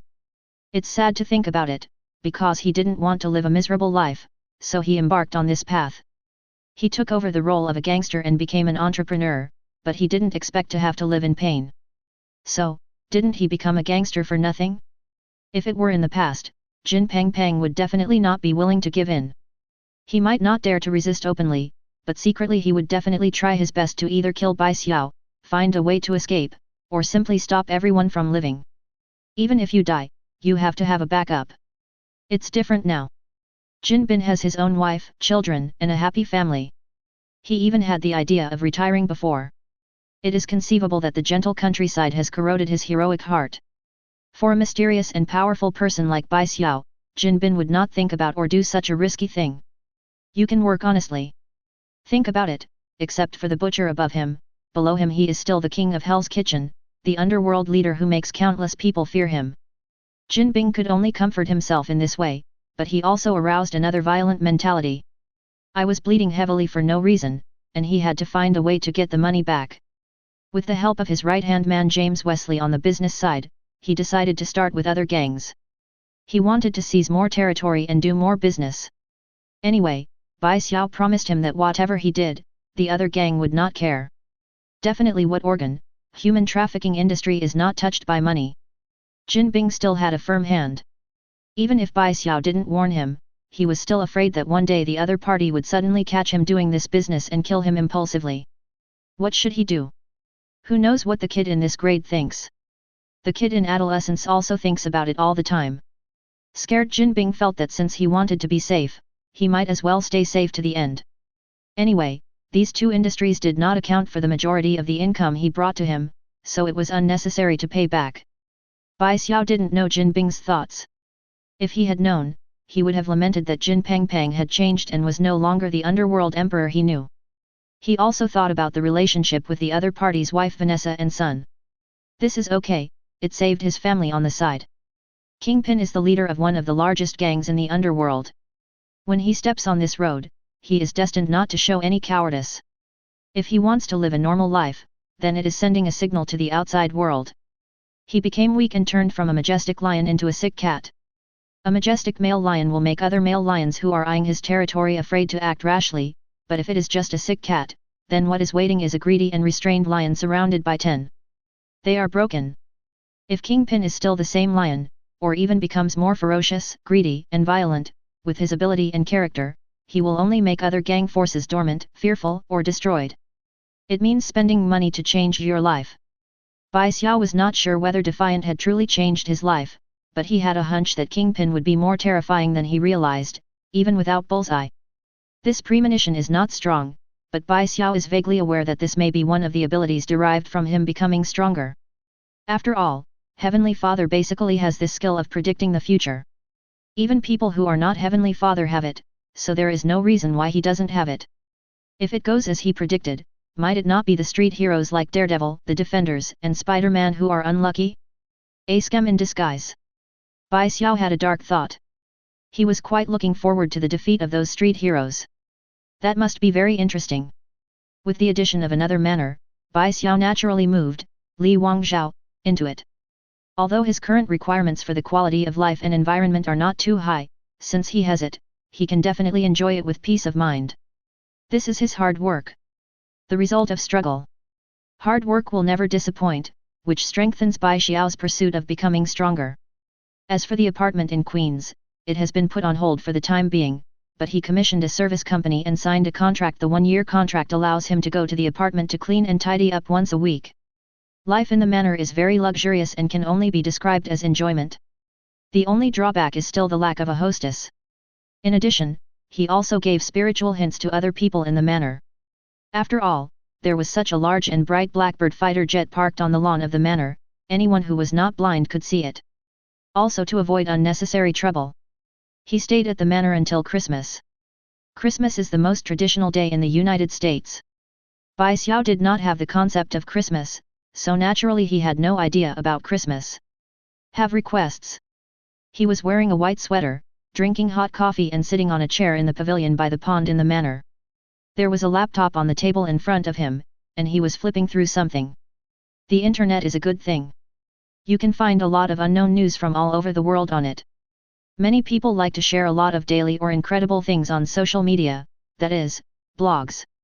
Bai Xiao, on the other hand, likes to read the latter specifically, because he knows very well that these incredible things that have happened may bring him into contact with new prey.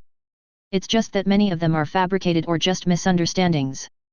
Bai Xiao needs to confirm for himself whether they are true or not. Chapter 66. Now he has super perception ability, which is comparable to or even surpasses Professor X's psychic power, allowing him to cover the entire United States and even some surrounding countries.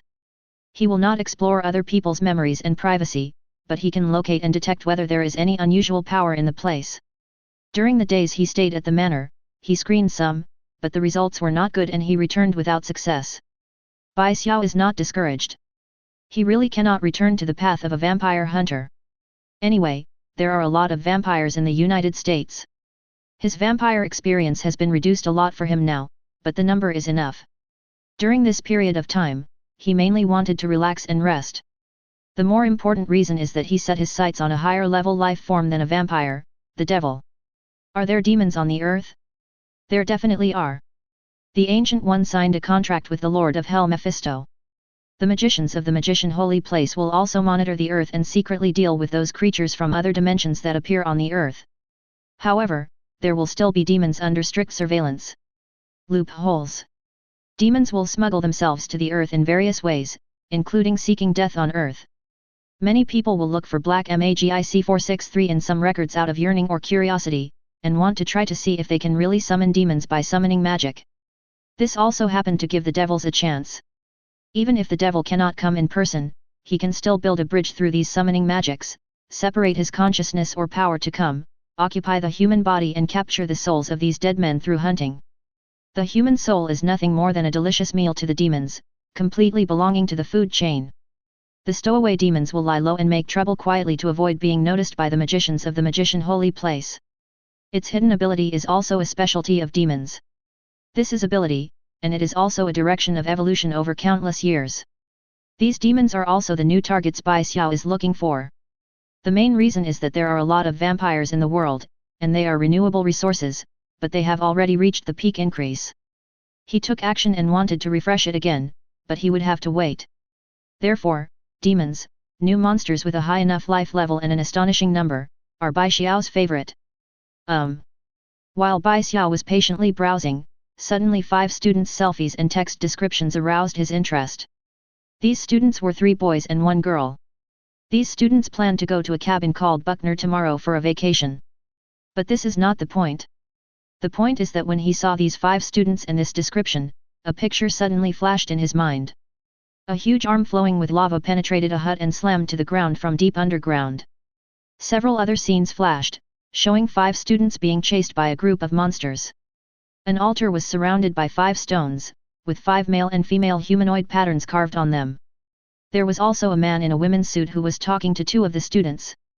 This sudden flashback made Bai Xiao raise his eyebrows. The corner of his mouth curled up involuntarily. Is this a fragment of a scene that is about to happen in the future? It seems that I have initially activated some kind of precognition ability, but it seems to be a passive skill. If it wants to become an active skill, it should still need to grow. After reaching level Godfather, you may be able to see through the flow of time like Odin. He was not interested in these 5 students. What he cared about was the huge arm that penetrated the ground from the ground. He could feel the terrifying aura on that arm. Apparently similar to some kind of evil being. What is this? Isn't this a new copy? A new boss? What he saw at the moment on his laptop were 5 students taking selfies. What he saw was a large mass of life essence. Biff, let me see where you are. Bai Xiao started typing on the laptop keyboard with both hands. As a man with first-class hacking skills, it is not difficult to locate the address of the poster on the blog, and it is even very simple. A place called Erie in northern Ohio. Buckner, who wrote on the blog, searched through the map location and found that it was a mountainous area about 20 kilometers outside the town. It seems that Christmas gave me a big surprise this year. Xiao looked at the slightly blurry pattern on the laptop, picked up the coffee and took a sip. Finding a new boss made him feel extremely happy. Sure enough, the internet is where miracles happen, and patience can reap rewards. Located in Ohio, it doesn't take long to get there in a Blackbird 2. Xiao gently closed the computer and looked at the heavy snow falling outside the pavilion. The snow covered the manor. The snow scene in the manor was also very beautiful. The housekeeper at home was notifying the employees of the cleaning company who were clearing the heavy snow on the road in the manor. There is a housekeeper, so there is no need to worry about the trivial matters of the manor. Even because Xiao is an Oriental, he even found a few chefs from Chinatown who know various regional cuisines, so that he can enjoy the meal. He wants to eat hot pot today. It's not too fragrant to eat hot pot on a snowy day. In the small town of Erie, Ohio, in the afternoon, 5 young students were wearing sweaters, hooded down jackets, and several large suitcases. Wow, today's weather is much better than I thought. A handsome man with short blonde hair, wearing a blue hooded down jacket, walked to a RV with a box in his hand. I just hope the snow on Helms Road doesn't cause us too much trouble, Kurt.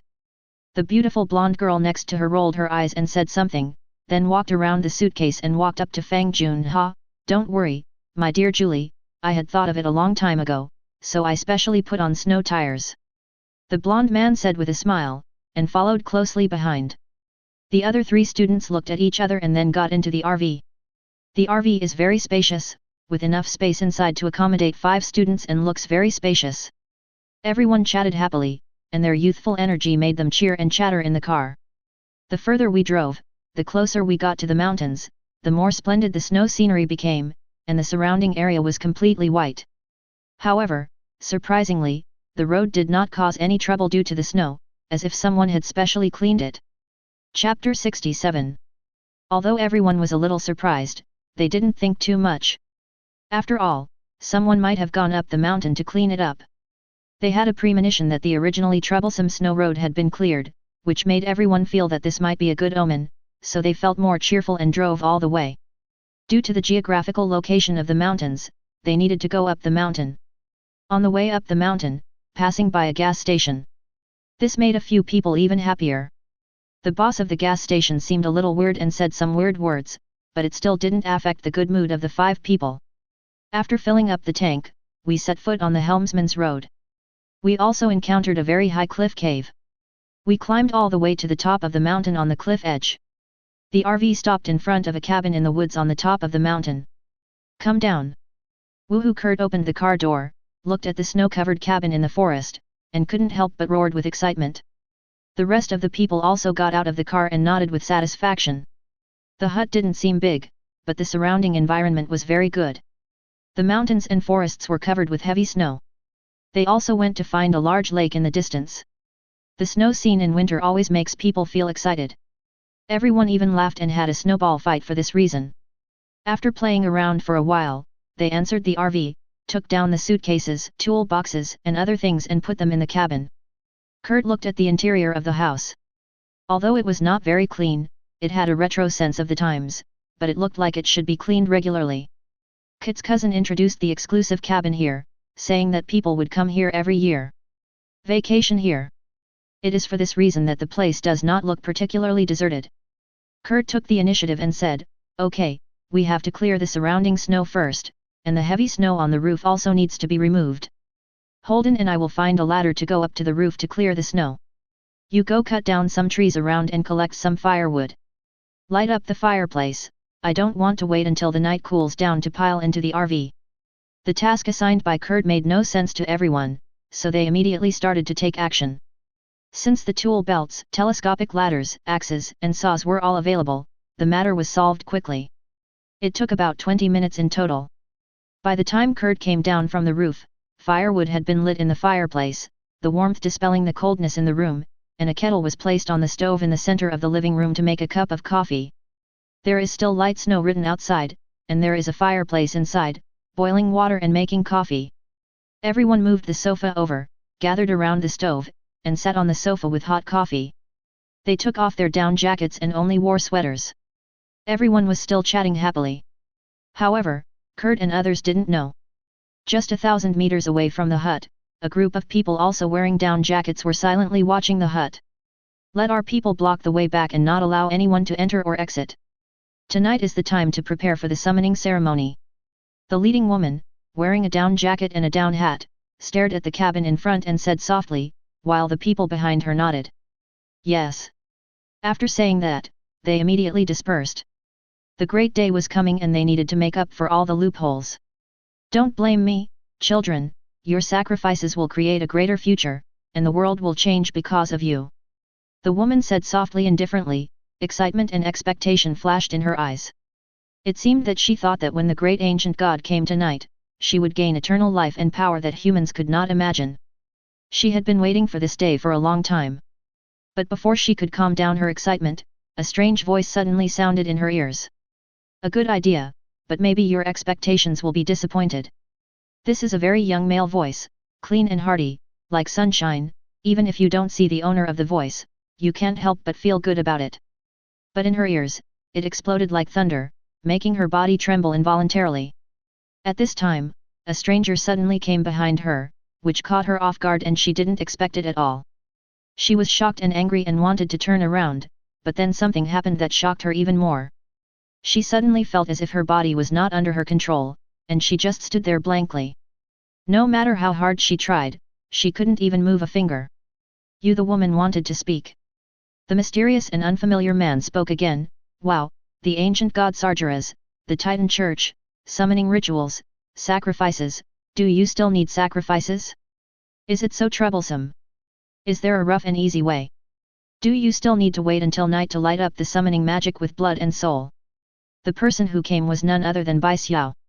He walked up to the woman, and his spiritual power unbridledly invaded the memory of the woman next to him. This woman is called Sarah. She was once an occult researcher. Later, by chance, she discovered a very ancient and hidden book in the library. The ancient books had very mysterious words. No one knew what the words were. As an occult researcher, Sarah felt that the writing was very familiar, as if she had seen a type of Titan writing from an ancient record. She spent several years working tirelessly to translate all the written information in the books. In the end, it was discovered that the books contained the secret of an ancient god. This ancient god was a Titan creature, powerful and mysterious. The book also contained a method of communicating with and summoning the ancient god Sargeras. She hesitated for a long time, but finally she could not suppress her curiosity about ancient legends and the so-called old gods. She recited a spell through the communication method recorded in books, but she did not expect that it actually succeeded. At that moment, an ancient, mysterious, and majestic voice sounded in her ears. The result of the communication was simple. She became a believer. The old god gave her some power, eliminated the stubborn diseases in her body, and also gave her some knowledge. Through this power and knowledge, she created the Titan Church, attracted believers and found a suitable sacrifice to prepare for summoning the Master Sargeras. Finally, she found 5 suitable sacrifices, built an altar, made all the preliminary preparations, and was waiting for tonight. Chapter 68. It requires a specific time, sacrifices under specific conditions, and a specific order of death. Only the combination of the 3 can successfully summon this so-called ancient god. There is no way to summon, and to summon powerful life races from humans. Crossing dimensions will originally bring huge restrictions, and the more stringent the specific summoning conditions are, the more powerful the summoned gods will be able to exert. Xiao didn't care about the summoning conditions. The 5 young people in the hut represent 5 different identities, namely, female supporter, idiot, athlete, scholar and virgin. Only by dying in this order and within a specific time tonight, the group will successfully activate the summoning magic. It can only be said that it has classic horror elements. The perspective of the protagonist is clearly those 5 students, but using the 850 lives of the 5 students to activate the summons, Xiao is not willing, and more importantly, in this Sarah's memory, there is another 1A way to initiate a summons. A person with divine power can chant a spell and activate the summoning altar. It was no coincidence that he happened to have such magical power, but Xiao didn't plan to summon it himself. Who knew if there was a pitfall in it, so he looked at Sarah. It's you, Pikachu. At the moment, the sky has darkened. Strangely, the heavy snow has stopped, and dark clouds are rolling in the sky. I can only hear the sound of thunder, but see a flash of lightning. Night falls. Bai Xiao didn't even look at Sarah, but walked straight towards the cabin in the forest. The snow on the ground did not cause him any trouble. Sarah followed closely behind. All the way to the door of the cabin in the forest, he knocked gently. A knock on the door interrupted the conversation among the 5 students inside the house. Suddenly, they fell into silence. Several students sitting on the sofa in the living room of the small house were frightened by the sudden knock on the door. At this time, in such a remote place, it was still night. Suddenly there was a knock on the door, and no one could hear it. It will be calm. Fortunately, Kurt took the lead to calm down and signaled everyone with his eyes. The rest of the people walked quietly to the toolbox and picked up some telescopic sticks, anti-wolf spray, short knives, and other weapons. Kurt also held a baseball bat, walked to the door and said, "Who? Hey man, I'm from New York. I'm traveling here and I heard there's a vacation cabin here, so I wanted to check it out." Bai Xiao spoke outside the door. Hearing Bai Xiao's young and clean voice, several people in the room breathed a sigh of relief.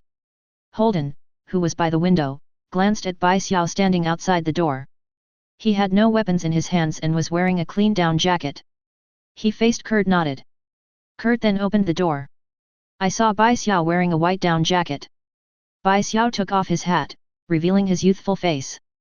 "Whoa, man, how did you get here?" Kurt asked suspiciously when he saw that Bai Xiao didn't have anything on him, not even a backpack. "I put all my things in the car, and I parked it not far away.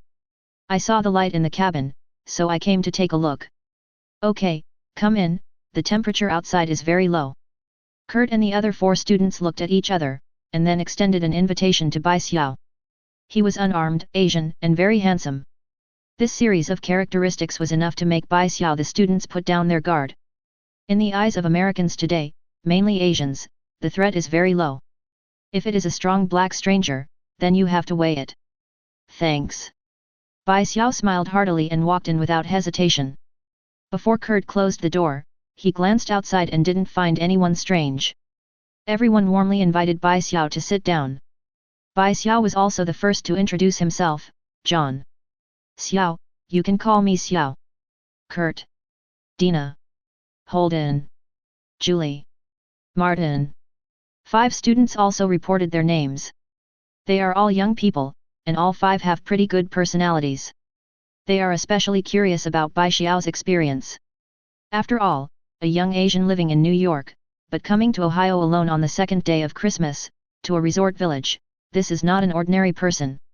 They are all locals, and the vacation cabin was introduced by Kit's cousin, so they organized a group and came here. If they want to go to a farther and unfamiliar place, they really don't dare to go. There was no barrier between people communicating, and they all talked about things that young people talk about.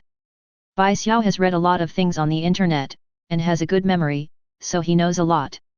He has also seen the stuff that the young generation in the United States likes. So I know some. It was definitely a pleasure to chat. Kurt poured a cup of coffee for Bai Xiao, looked at the handsome Asian guy sitting next to Holden, and asked curiously, "Xiao, are you a traveler? Why did you come here alone? Especially as an Asian." There is no doubt about the living environment of Asians in the United States. They are definitely at the bottom of the contempt chain. The atmosphere here in Ohio is not very good. They don't reject Bai Xiao, but that doesn't mean that other people here don't. It's really unimaginable.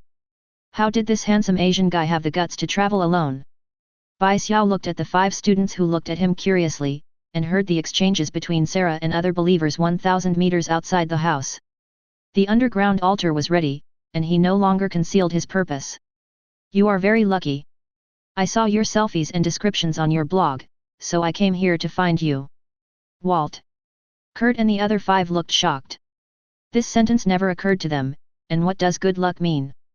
Instead of explaining 2.3, Bai Xiao put down the coffee cup, stood up, and walked outside the room and opened the door under the confused eyes of the 5 students.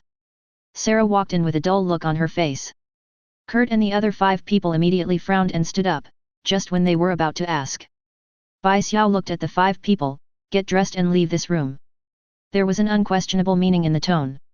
The 5 Kurt people were definitely not satisfied with this tone and meaning, but when they saw Bai Xiao's black eyes, under the dim firelight, like dark stars in a black hole, they instinctively couldn't refuse. He put on his down jacket like a puppet on strings and walked out of the hut. Xiao glanced at Kurt and others standing outside the house. Lift your foot and step down hard. Boom. Chapter 69. Just this gentle kick, with boundless and violent power, was like a meteorite hitting the earth. It instantly caused the entire forest cabin to collapse instantly, the earth shook wildly, and the entire mountain shook violently. Outside the house, Kurt and the others were still confused. They were suddenly frightened by the terrible movement. Their bodies couldn't help shaking. They helped each other but eventually fell to the snow. With horrified eyes, everyone saw the hut in the forest in front of them collapse, and air waves carrying smoke, dust, and wood swept across in all directions. Even the RV parked not far away suffered damage. Not only the windows were smashed, but the headlights and casing were also smashed. Several people screamed and blocked their faces with their hands, struggling to see what was happening in front of them. Unanswered questions emerged in my mind. Who is that mysterious Asian named John Xiao? Why do you have to go all the way from New York to Ohio to find them through their blog? Who is that woman? Who caused the movement in front of you? These questions troubled everyone, but despite the fear and panic, they also made several younger students also excited. It's like a detective who likes to pursue the truth encounters a murder scene with almost no flaws. The violent shaking gradually calmed down, the dust and smoke dispersed, and the air waves subsided. Several students looked forward in shock. Under the moonlight, their pupils shrank, because the cabin in the forest had completely disappeared. Not only in this way, a huge amount of pit appeared in place, and an unknown red light emitted from the pit. The most important thing is that the Asian boy and the mysterious woman are floating quietly in mid-air, overlooking the bottom, seeming to be observing something. Cool, he can actually fly. Kurt whispered excitedly. Kurt. Holden looked at Kurt in disbelief. He didn't expect his friend to have such a reaction. But the other two girls were the same, their eyes were full of excitement and full of vitality. For two girls in adolescence, yellow-skinned, Asian, flight, searching for them through blogs, destroyed the cabin in the woods through some kind of force, creating the huge crater in front of them. Everything is full of mystery. Under the moonlight, the tall figure floating like a black hole continues to attract their restless hearts. Guys, I always feel something is wrong. We must have encountered some kind of mysterious incident. As a knowledgeable person, Holden thought very quickly. He recalled what Xiao had just said that made no sense. He was so lucky to find them specially. After adding the things in front of him, he seemed to have guessed something. I think we need to get out of here right now. Holden is right, Kurt, we have to get out of here, it's very dangerous. An honest Martin also said with some anxiety. Kurt looked at his friends, John Xiao, who was floating like a god in front of him, and the strange and ominous aura emanating from the pit. He nodded decisively in agreement. It was better not to seek death at this time. Curiosity is curiosity, but there is still only one life. So everyone immediately moved their things into the RV, and Kurt stepped on the accelerator and backed away, preparing to leave this place. Xiao glanced at the RV with its windshield shattered on the ground and drove away. These students were not stupid. At least they were not like those protagonists in horror movies who like to seek death. Below the huge pit, he saw an altar that was not too big. There were 5 stones standing around the altar, with 5 different humanoid patterns carved on them just like the picture that flashed through him. There was a group of believers at the altar. Xiao glanced at it and stretched out his hand to put on Sarah's shoulder. A surge of magic power was injected into Sarah's body. The surging magic power filled Sarah's body, making Sarah, who was no longer young, seem to go back in time. The crow's feet and wrinkles brought by time on her face disappeared, and she was rejuvenated. But then Sarah felt pain, very painful. She felt like her body couldn't bear the surging energy, but she didn't say a word and just endured it silently. Xiao didn't care whether she could bear it or not, as long as she could finish the spell. Infused with a small amount of magic power, his body floated far away in mid-air. Sarah was controlled by his mind and could not recite the summoning spell in her memory. The great ancient god, Sargeras, I, the faithful believer, pray for your coming, so that your great light will spread throughout the world, and the earth will tremble because of you. Long spells continued to sound from Sarah's mouth, and the sound continued to echo throughout the mountains and rivers. Even Kurt and everyone driving away on the road heard the sound. The voice that seemed to have a magic spell kept echoing in my ears. Kurt stepped on the brakes while driving the car, with a look of pain on his face, as did several other students. What the hell is this? Kurt covered his forehead with his hands, and the sound kept worming its way into his brain like insects. You can imagine the pain. The others were speechless in pain. Fortunately, the spell didn't last long, only about a minute, but this minute felt like a day had passed to Kurt and the 5 of them. The pain almost made the 5 of them collapse. But the bad news is that although the sound of the curse stopped, the pain also disappeared. But the 5 of them couldn't help but feel an inexplicable fear. This fear came from their hearts and souls. It was unclear and came unexpectedly. The fear caused cold sweat to break out on the foreheads of the 5 people. Boom! Immediately, an earth-shaking loud noise exploded, and the surrounding mountains shook wildly and violently. The energy of the vibrations was such that 10 rocks fell off the mountain. Fortunately, their location is relatively safe and in a flat place. But there is a cliff not far ahead. In this case, the danger of the passage on the edge of the cliff can be imagined. Damn it! Kurt punched the steering wheel angrily. Amid the violent shaking, Kurt and others panicked, and an extremely terrifying roar came from behind. The vibration became more violent, and Kurt and the others couldn't help but turn around and look through the rear window. One could vaguely see the distant sky behind, illuminated by the bright moonlight, and vaguely see a huge arm that covered the sky and covered the sun, wrapped in lava. I bought it. Kurt and others' eyes were dull. What on earth was that? What kind of thing did they encounter? Why is this happening? They were confused, but some were excited. Xiao, who was floating in mid-air, looked at the huge arms wrapped in lava that stretched out from the ground of the forest hut. The temperature began to rise. The snow on the ground also began to melt under this temperature, turning into water and flowing toward the lower altitudes. Direction flows. That ferocious, violent, and bloodthirsty aura swept across the world. He just watched as this huge amount of arms swung down, patted the so-called loyal believer Sarah, and slapped her to the ground. Boom! The ground shook, and raging air waves swept in all directions. All the surrounding trees were broken by the air waves, and dense cracks appeared on the ground around the huge palm.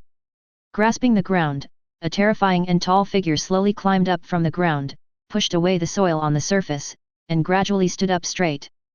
Xiao also changed from looking down to looking up. This is a huge creature that is probably more than 300 meters long. It has an ugly appearance, a ferocious head, and sharp teeth in its large mouth. It has a humanoid body, with scales covering its skin, shoulders, and back. There are very sharp barbs, and the scarlet eyes exude violence. Roaring towards the sky. The roar of the explosion set off sound waves, soaring into the sky in all directions, blowing away the dark clouds in the sky. The entire mountain range trembled because of the birth of this huge creature. Countless creatures that had fallen into hibernation woke up from their sleep and fled in panic. The huge black figure reflected in the moonlight was reflected in the eyes of Xiao and Kurt on the road in the distance. Several people's faces were full of fear. What is this? Is it a demon? Oh my god, I'm going crazy. Drive quickly, Kurt, we need to get out of here right away. With a trembling voice, Julie wanted to urge Kurt to drive away. She wanted to escape from this damn place. Even if she might pass by the edge of the cliff, even if she fell into the abyss, she didn't want to see that huge and terrifying figure again. She felt like she was going to die in this place. No, you can't drive. The entire mountain range is shaking now. The cliff road is too long.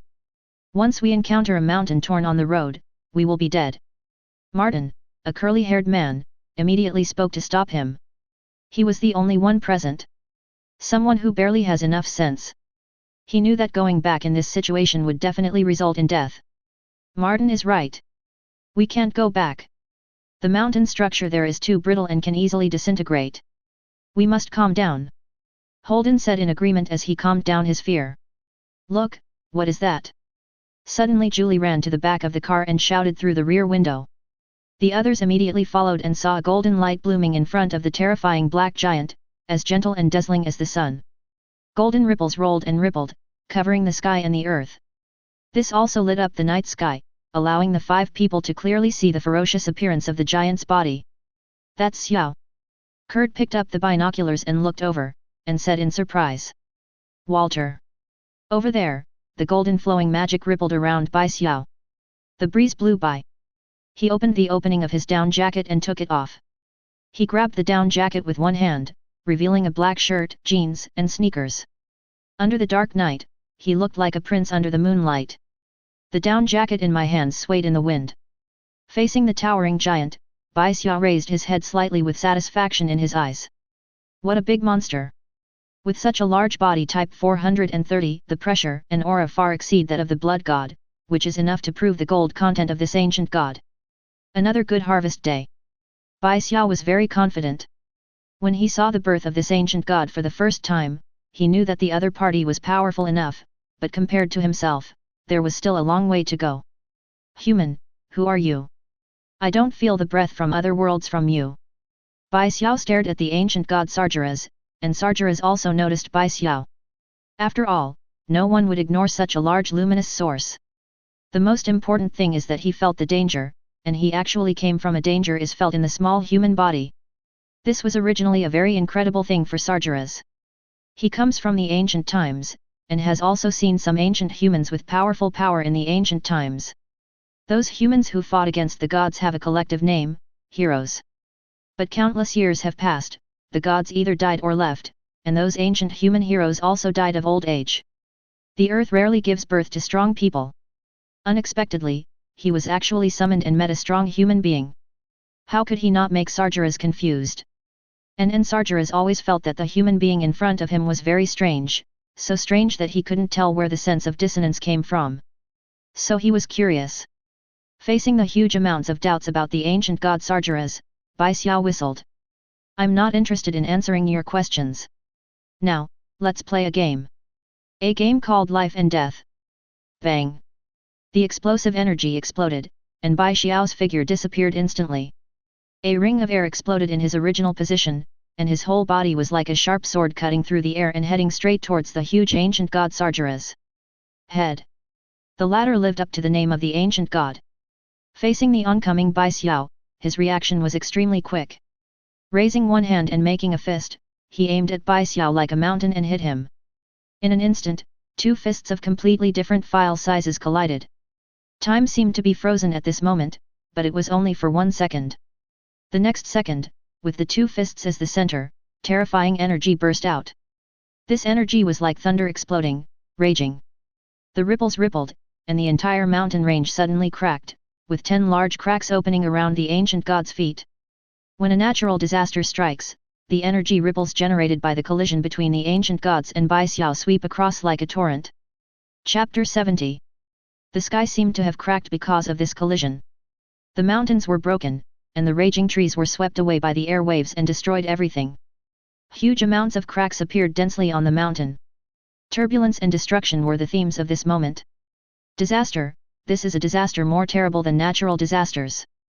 Those believers who worshipped the ancient god Sargeras in the mountain did not wait for the gods they worshipped to give them what they desired, but only waited for irresistible disasters.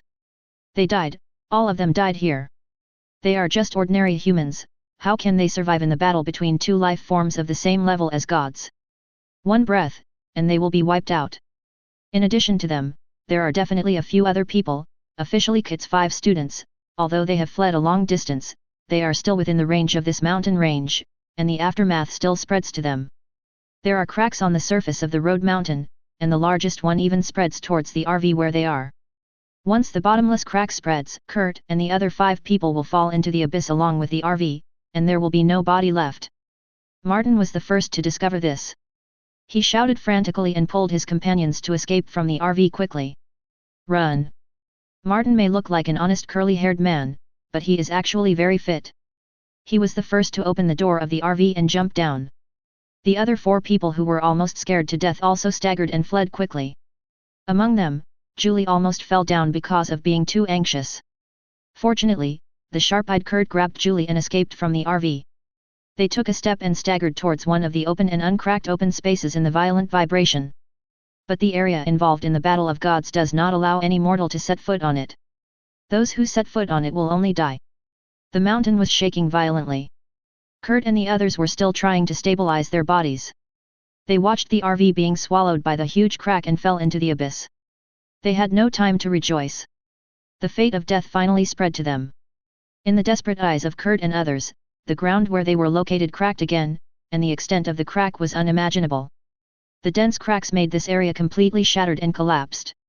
They screamed and replicated the fate of the RV. But strangely, an inexplicable power enveloped them, allowing them to float in the air and slowly move to another complete area. This area seemed to be watched by the gods. No matter how the mountain shook, collapsed, this area was not affected. Kurt and the other 5 who escaped death were full of doubts.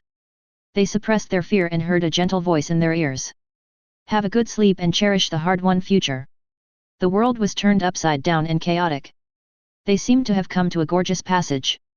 As they shuttled through this passage, they could not control their bodies and could only watch the huge and gorgeous light source in front of them approach them and only engulf them. They disappeared into the mountains. Over there, Xiao, who was going crazy with the ancient god Sargeras, frowned, but remained calm. Facing the towering giant's huge palm that covered the sky, he used psychokinesis to create an invisible under his feet. He stepped on the psychokinesis wall with both feet, crushing the psychokinesis wall with a violent burst of speed. His figure roared towards the head of the ancient god Sargeras, and the figure that cut through the air exploded into terrifying cone-shaped air waves in the air. Sargeras didn't react at this moment. Xiao had already rushed to his cheek, and a bright golden light bloomed on his right white sneaker. The speed of this kick climbed to the speed of light level, and a blow hit Sargeras, the old Titan god, on the cheek. Even though Sargeras' head was still like a big mountain in front of Xiao, the destructive force caused by that kick hitting Sargeras' face caused huge damage to him. With a painful roar and an earth-shattering roar, Sargeras' head was turned around by a kick. His body tilted hugely, and he couldn't control his body and fell heavily to the ground.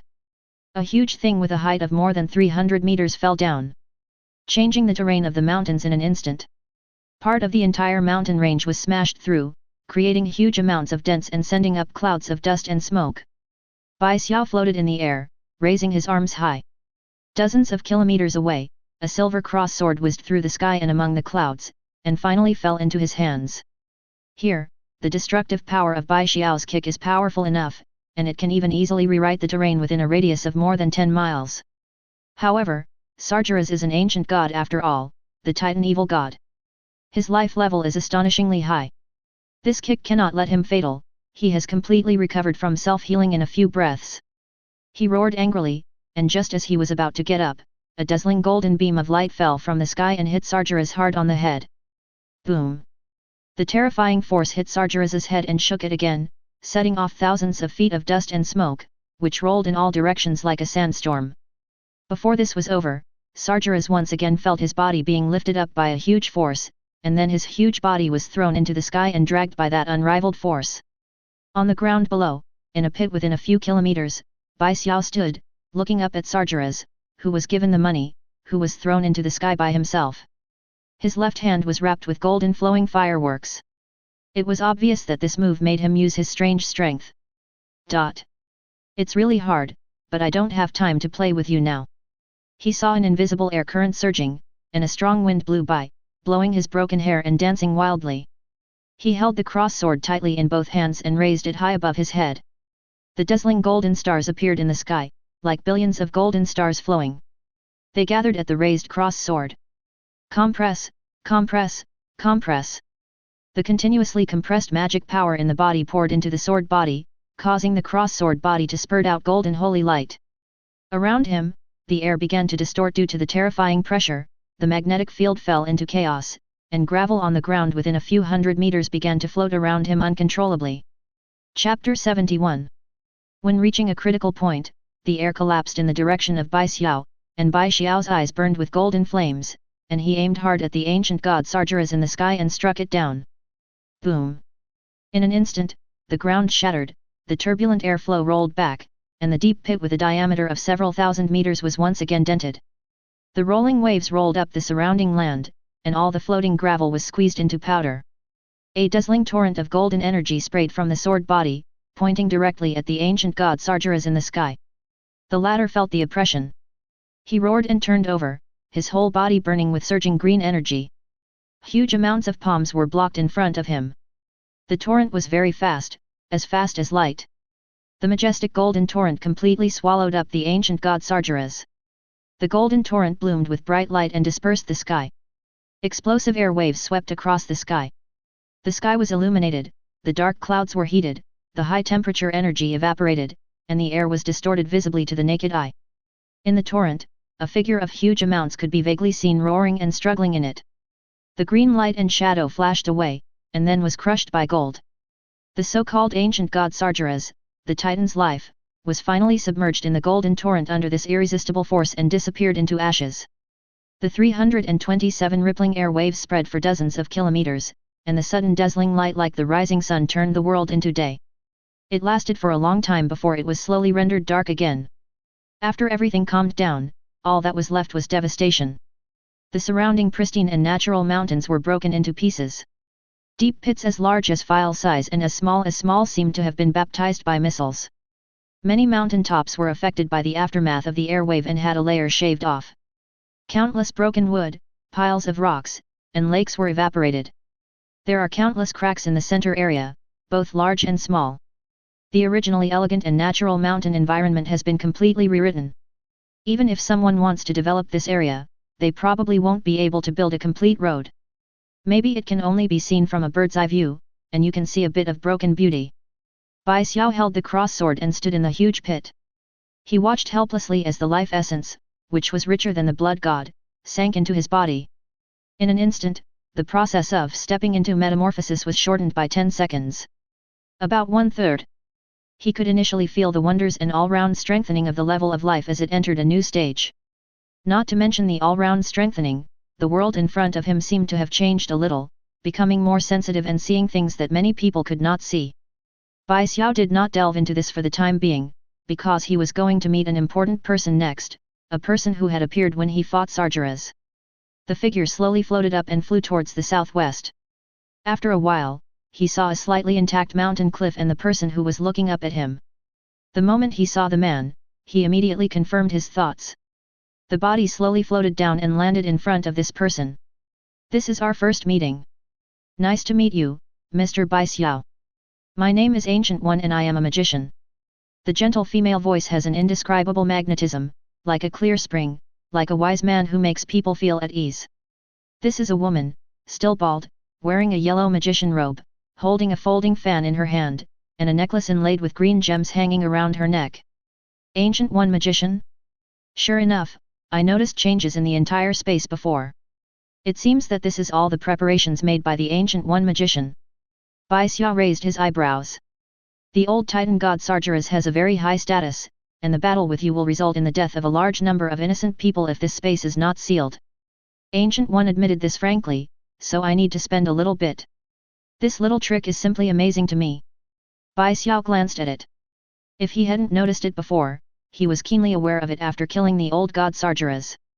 He realized that although this world was very real, he felt a faint sense of dissonance.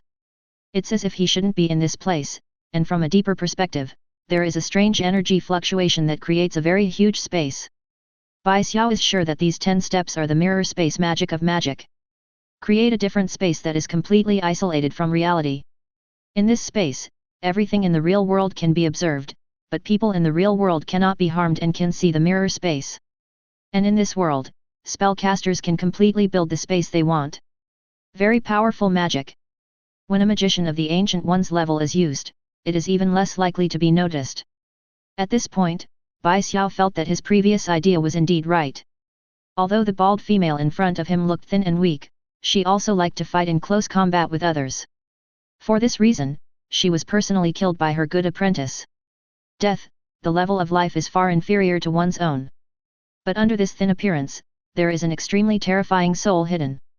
There is a huge amount of magical knowledge stored in this soul, which makes her not bound by the body at all. She can completely break away from this almost decayed and old body and travel across the multi-universe with her soul. Even using the soul to materialize and rebuild a new body is easy. To put it bluntly, according to the world of immortality, this is a big boss who specializes in serving the soul, and it is two extremes to become a saint through pure physical body.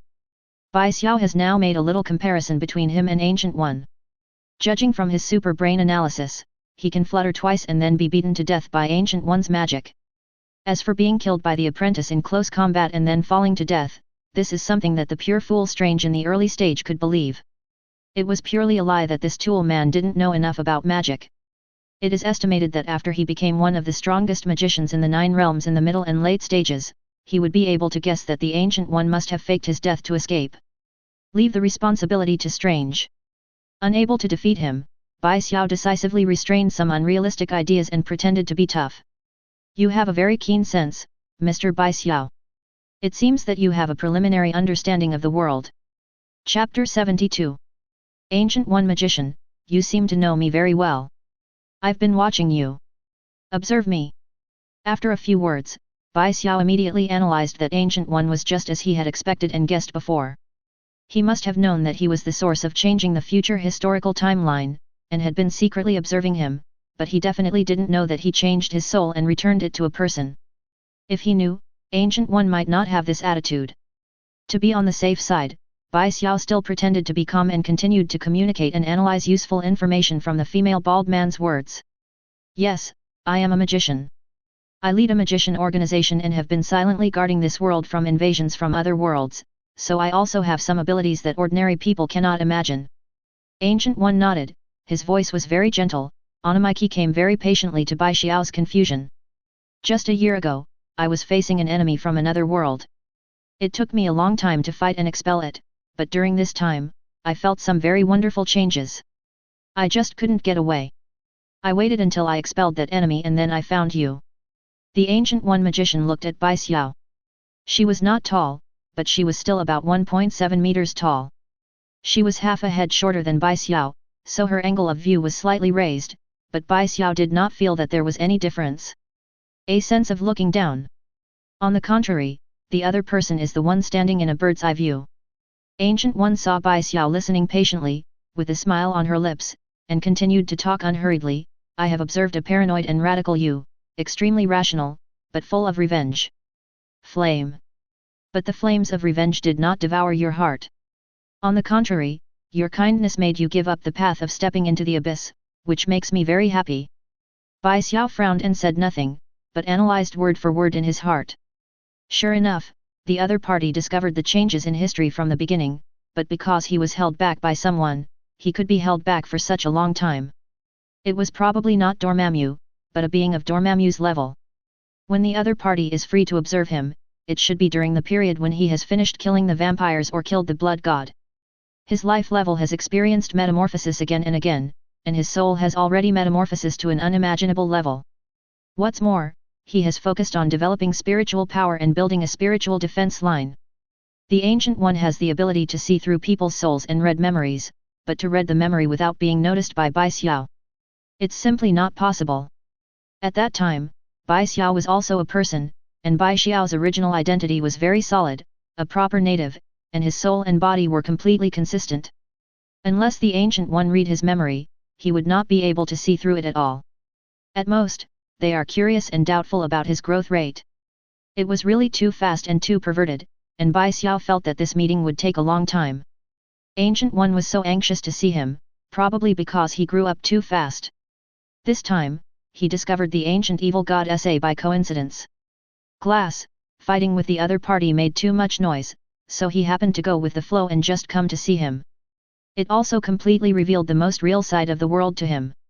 So Bai Xiao basically confirmed that this female bald magician should indeed regard him as the Earth Camp and accept it. Bai Xiao's silence is not surprising to Ancient One magician. I believe that anyone who knows that he is being observed secretly by another mysterious person must feel uncomfortable. Isn't this surveillance? And the character displayed by Bai Xiao is not only kind, but also decisive in killing. Being recognized as an enemy, the attack is called hesitation.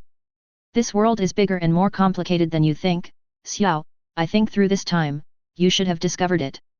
The Ancient One said softly, and later did not hide it, completely revealing the 10 most authentic aspects of this world.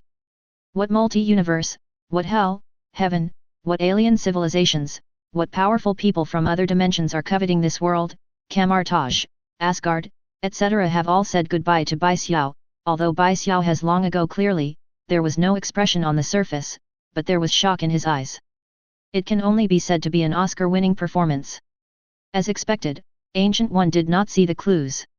She said meaningfully to Bai Xiao, this world has never been peaceful, and the earth has never been safe.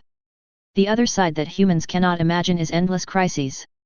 I think you also noticed something, so you abandoned the original path of revenge and venting, and started looking for enemies who can harm the world. I'm glad you did this, Xiao. I just think those monsters are more interesting to kill, and those powerful enemies can make me grow faster. Bai Xiao did not directly talk about a lot of responsibilities such as protecting the earth, but instead changed to another one that was more consistent. The description of his current personality. Since the main character is acting, he must be realistic and believable enough.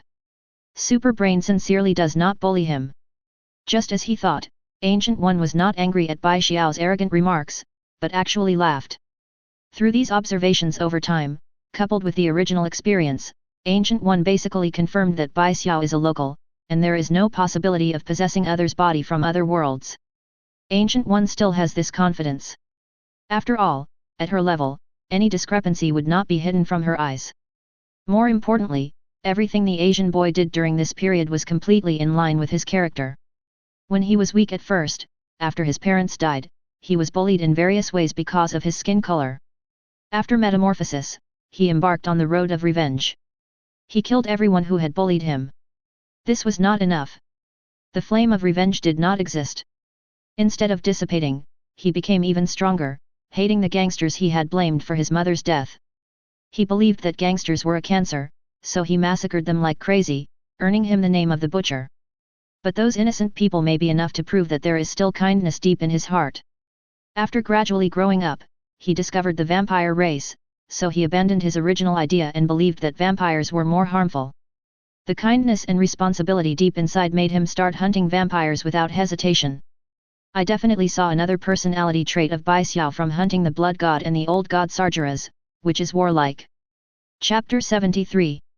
Whether it was the blood god or the ancient god Sargeras, they were actually noticed by Bai Xiao early on, but Bai Xiao still allowed them to be summoned smoothly and completely destroyed them with his own power. This militant character is displayed vividly. In fact, being bellicose is also a form of arrogance. However, Ancient One understands this better. After all, everyone has their own unique personality, and she has always been amazed by Bai Xiao's growth rate. He grew up too fast. A year ago, he went from an ordinary person to a stage where he could easily destroy the ancient god Sargeras after experiencing small and large battles. This kind of strength should be the most outstanding existence below Yashin Father. As far as Ancient One knows, the two future kings of Asgard who have lived for thousands of years now, faced Bai Xiao in front of them, could only be blasted by a hammer, and 803. Moreover, Thor also has the blood of the Odin family and the blessing of divine power. The foundation is also one of the best in the universe. Now it took Bai Xiao a year to surpass him. This speed is too abnormal. The Ancient One thinks that there may be a warlike element in it. There is a warlike gene in his bones. He accelerates his growth through continuous fighting. This is a bit similar to Thor. Growing up in battle, Ancient One has seen this characteristic a lot, so it's not unusual. Therefore, Ancient One is not disgusted with Bai Xiao's bellicose personality.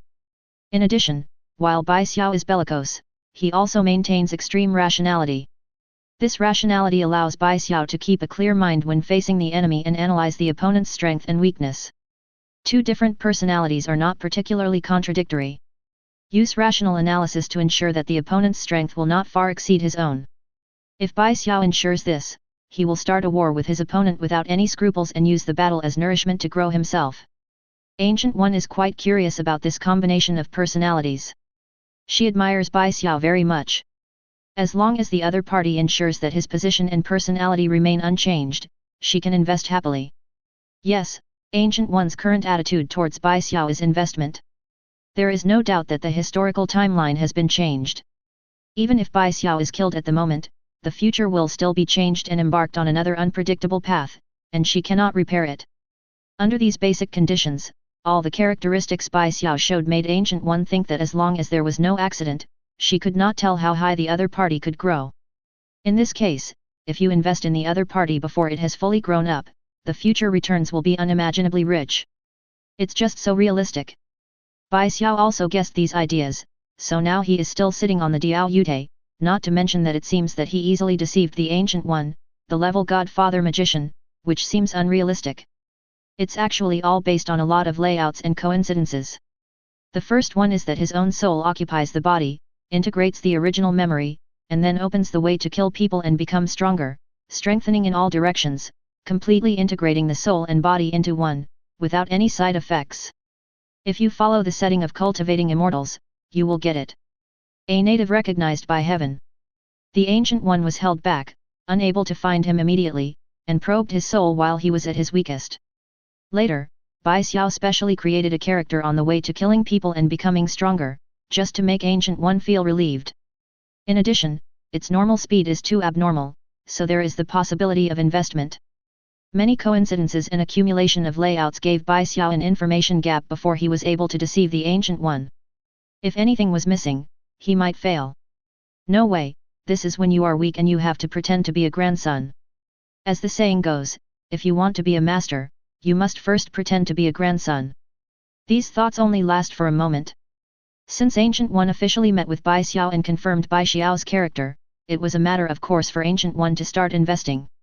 So she smoothly invited Bai Xiao. If you have time, you might as well go to Camartage as a guest. Although you have grown up fast enough, you still lack understanding of the world and a lot of knowledge. To embark on a great road, knowledge is like bricks and tiles, laying a solid foundation to pave your way. Seemingly thinking of Bai Xiao's arrogant and belligerent character, she gave another reason: you need more stronger opponents, and I think Camartage can satisfy you. Thank you, Ancient One Magician, but are you trying to make up for it? No, I just hope that there will be one more person in this world who can protect you, and that you can become strong enough. Ancient One said with compassion, the established future has changed, and as to change the future, you need to grow up as quickly as possible and respond to those crises. What a noble reason! I'm afraid you want to treat me as a new tool man and make plans for your retirement, right? Bai Xiao secretly cursed in his heart that this female bald man would do anything to pretend to be dead in order to retire as soon as possible. Now that there is another one who looks like a high-quality tool man, he will definitely not be let go. Maybe, the Ancient One wants to give him the position of Sorcerer Supreme. The other party wanted to use him as a tool, and he also wanted to learn magic and accumulate knowledge, so he could only go in both directions. Okay, that sounds interesting, but I'm really curious about magic, so see you tomorrow. You can find this location and someone will take you to Camartage. We look forward to meeting you tomorrow, Mr. Bai Xiao. The Ancient One smiled and passed the location information to Bai Xiao through psychic power. Then he glanced around and saw a circular teleportation array with sparks appearing in the air behind him. Ancient One turned around and stepped into the teleportation array, disappearing as the teleportation array disappeared. At the moment, the whole world changed quietly.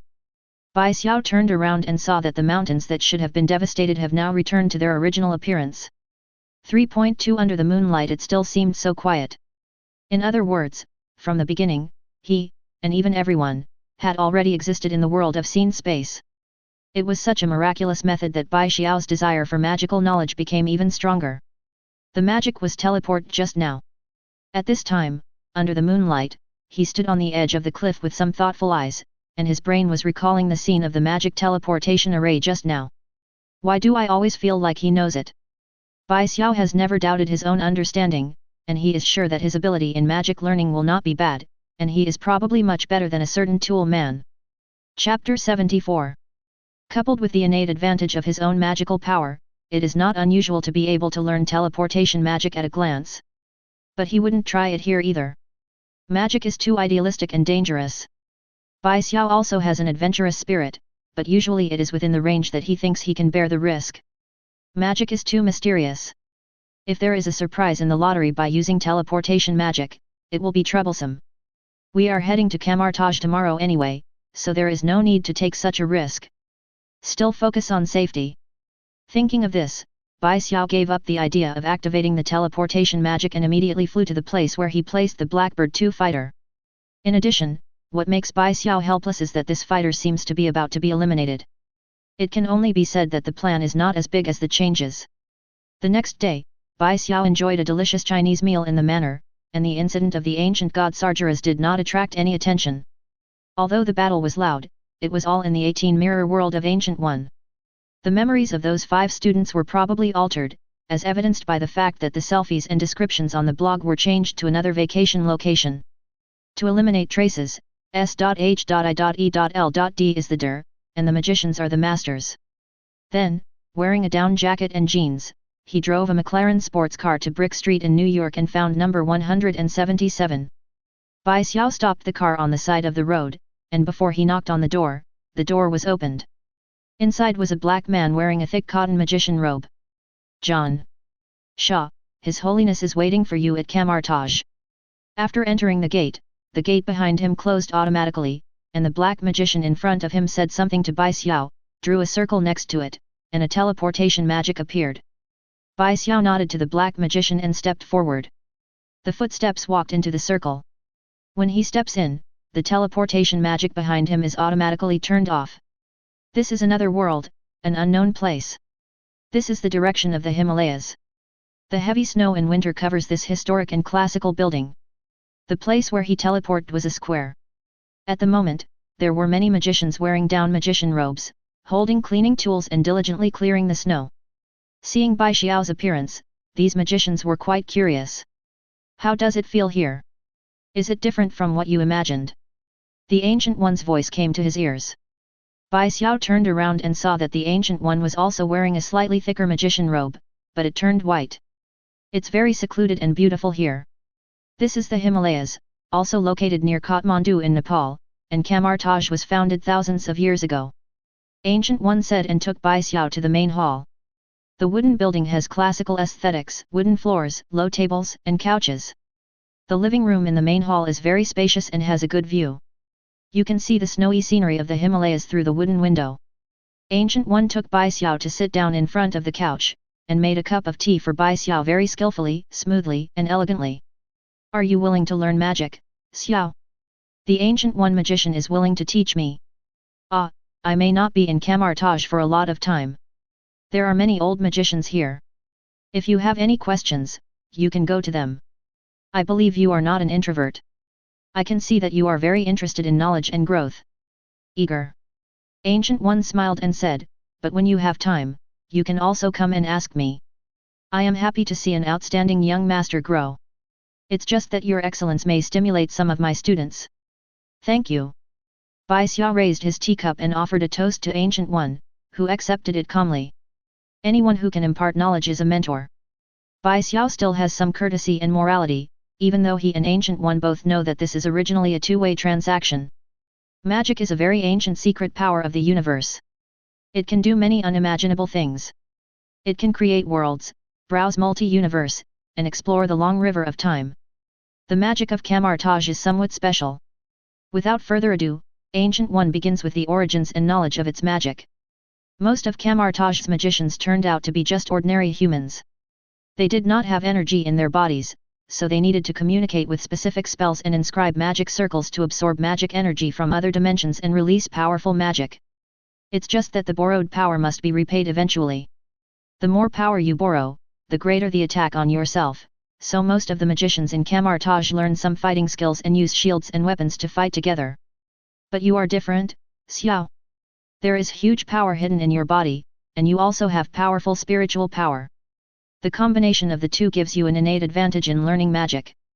Ancient One said this was a little envious. After all, Bai Xiao has so many inherent advantages that he is like an old man throwing food into the car. Bai Xiao didn't take it seriously. He was just chasing after God to feed him. Compared with other races, compared with some big guys born in the divine system, he was just following God's butt to beg for food.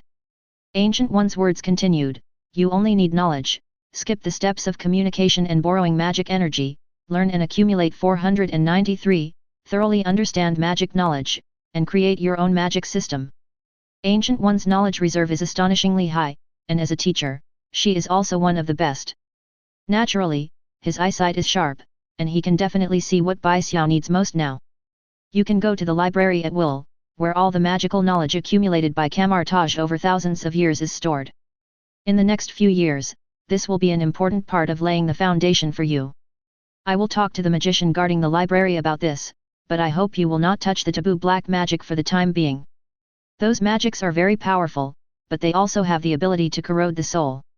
Your character is originally biased toward extremes, which may lead to your downfall. Only by accumulating enough magic knowledge can you fully use black magic for your own use. Later, Ancient One also specifically warned that whether it is white magic or black magic, it is the use of power. There is no distinction between up and down, and there is no justice or evil.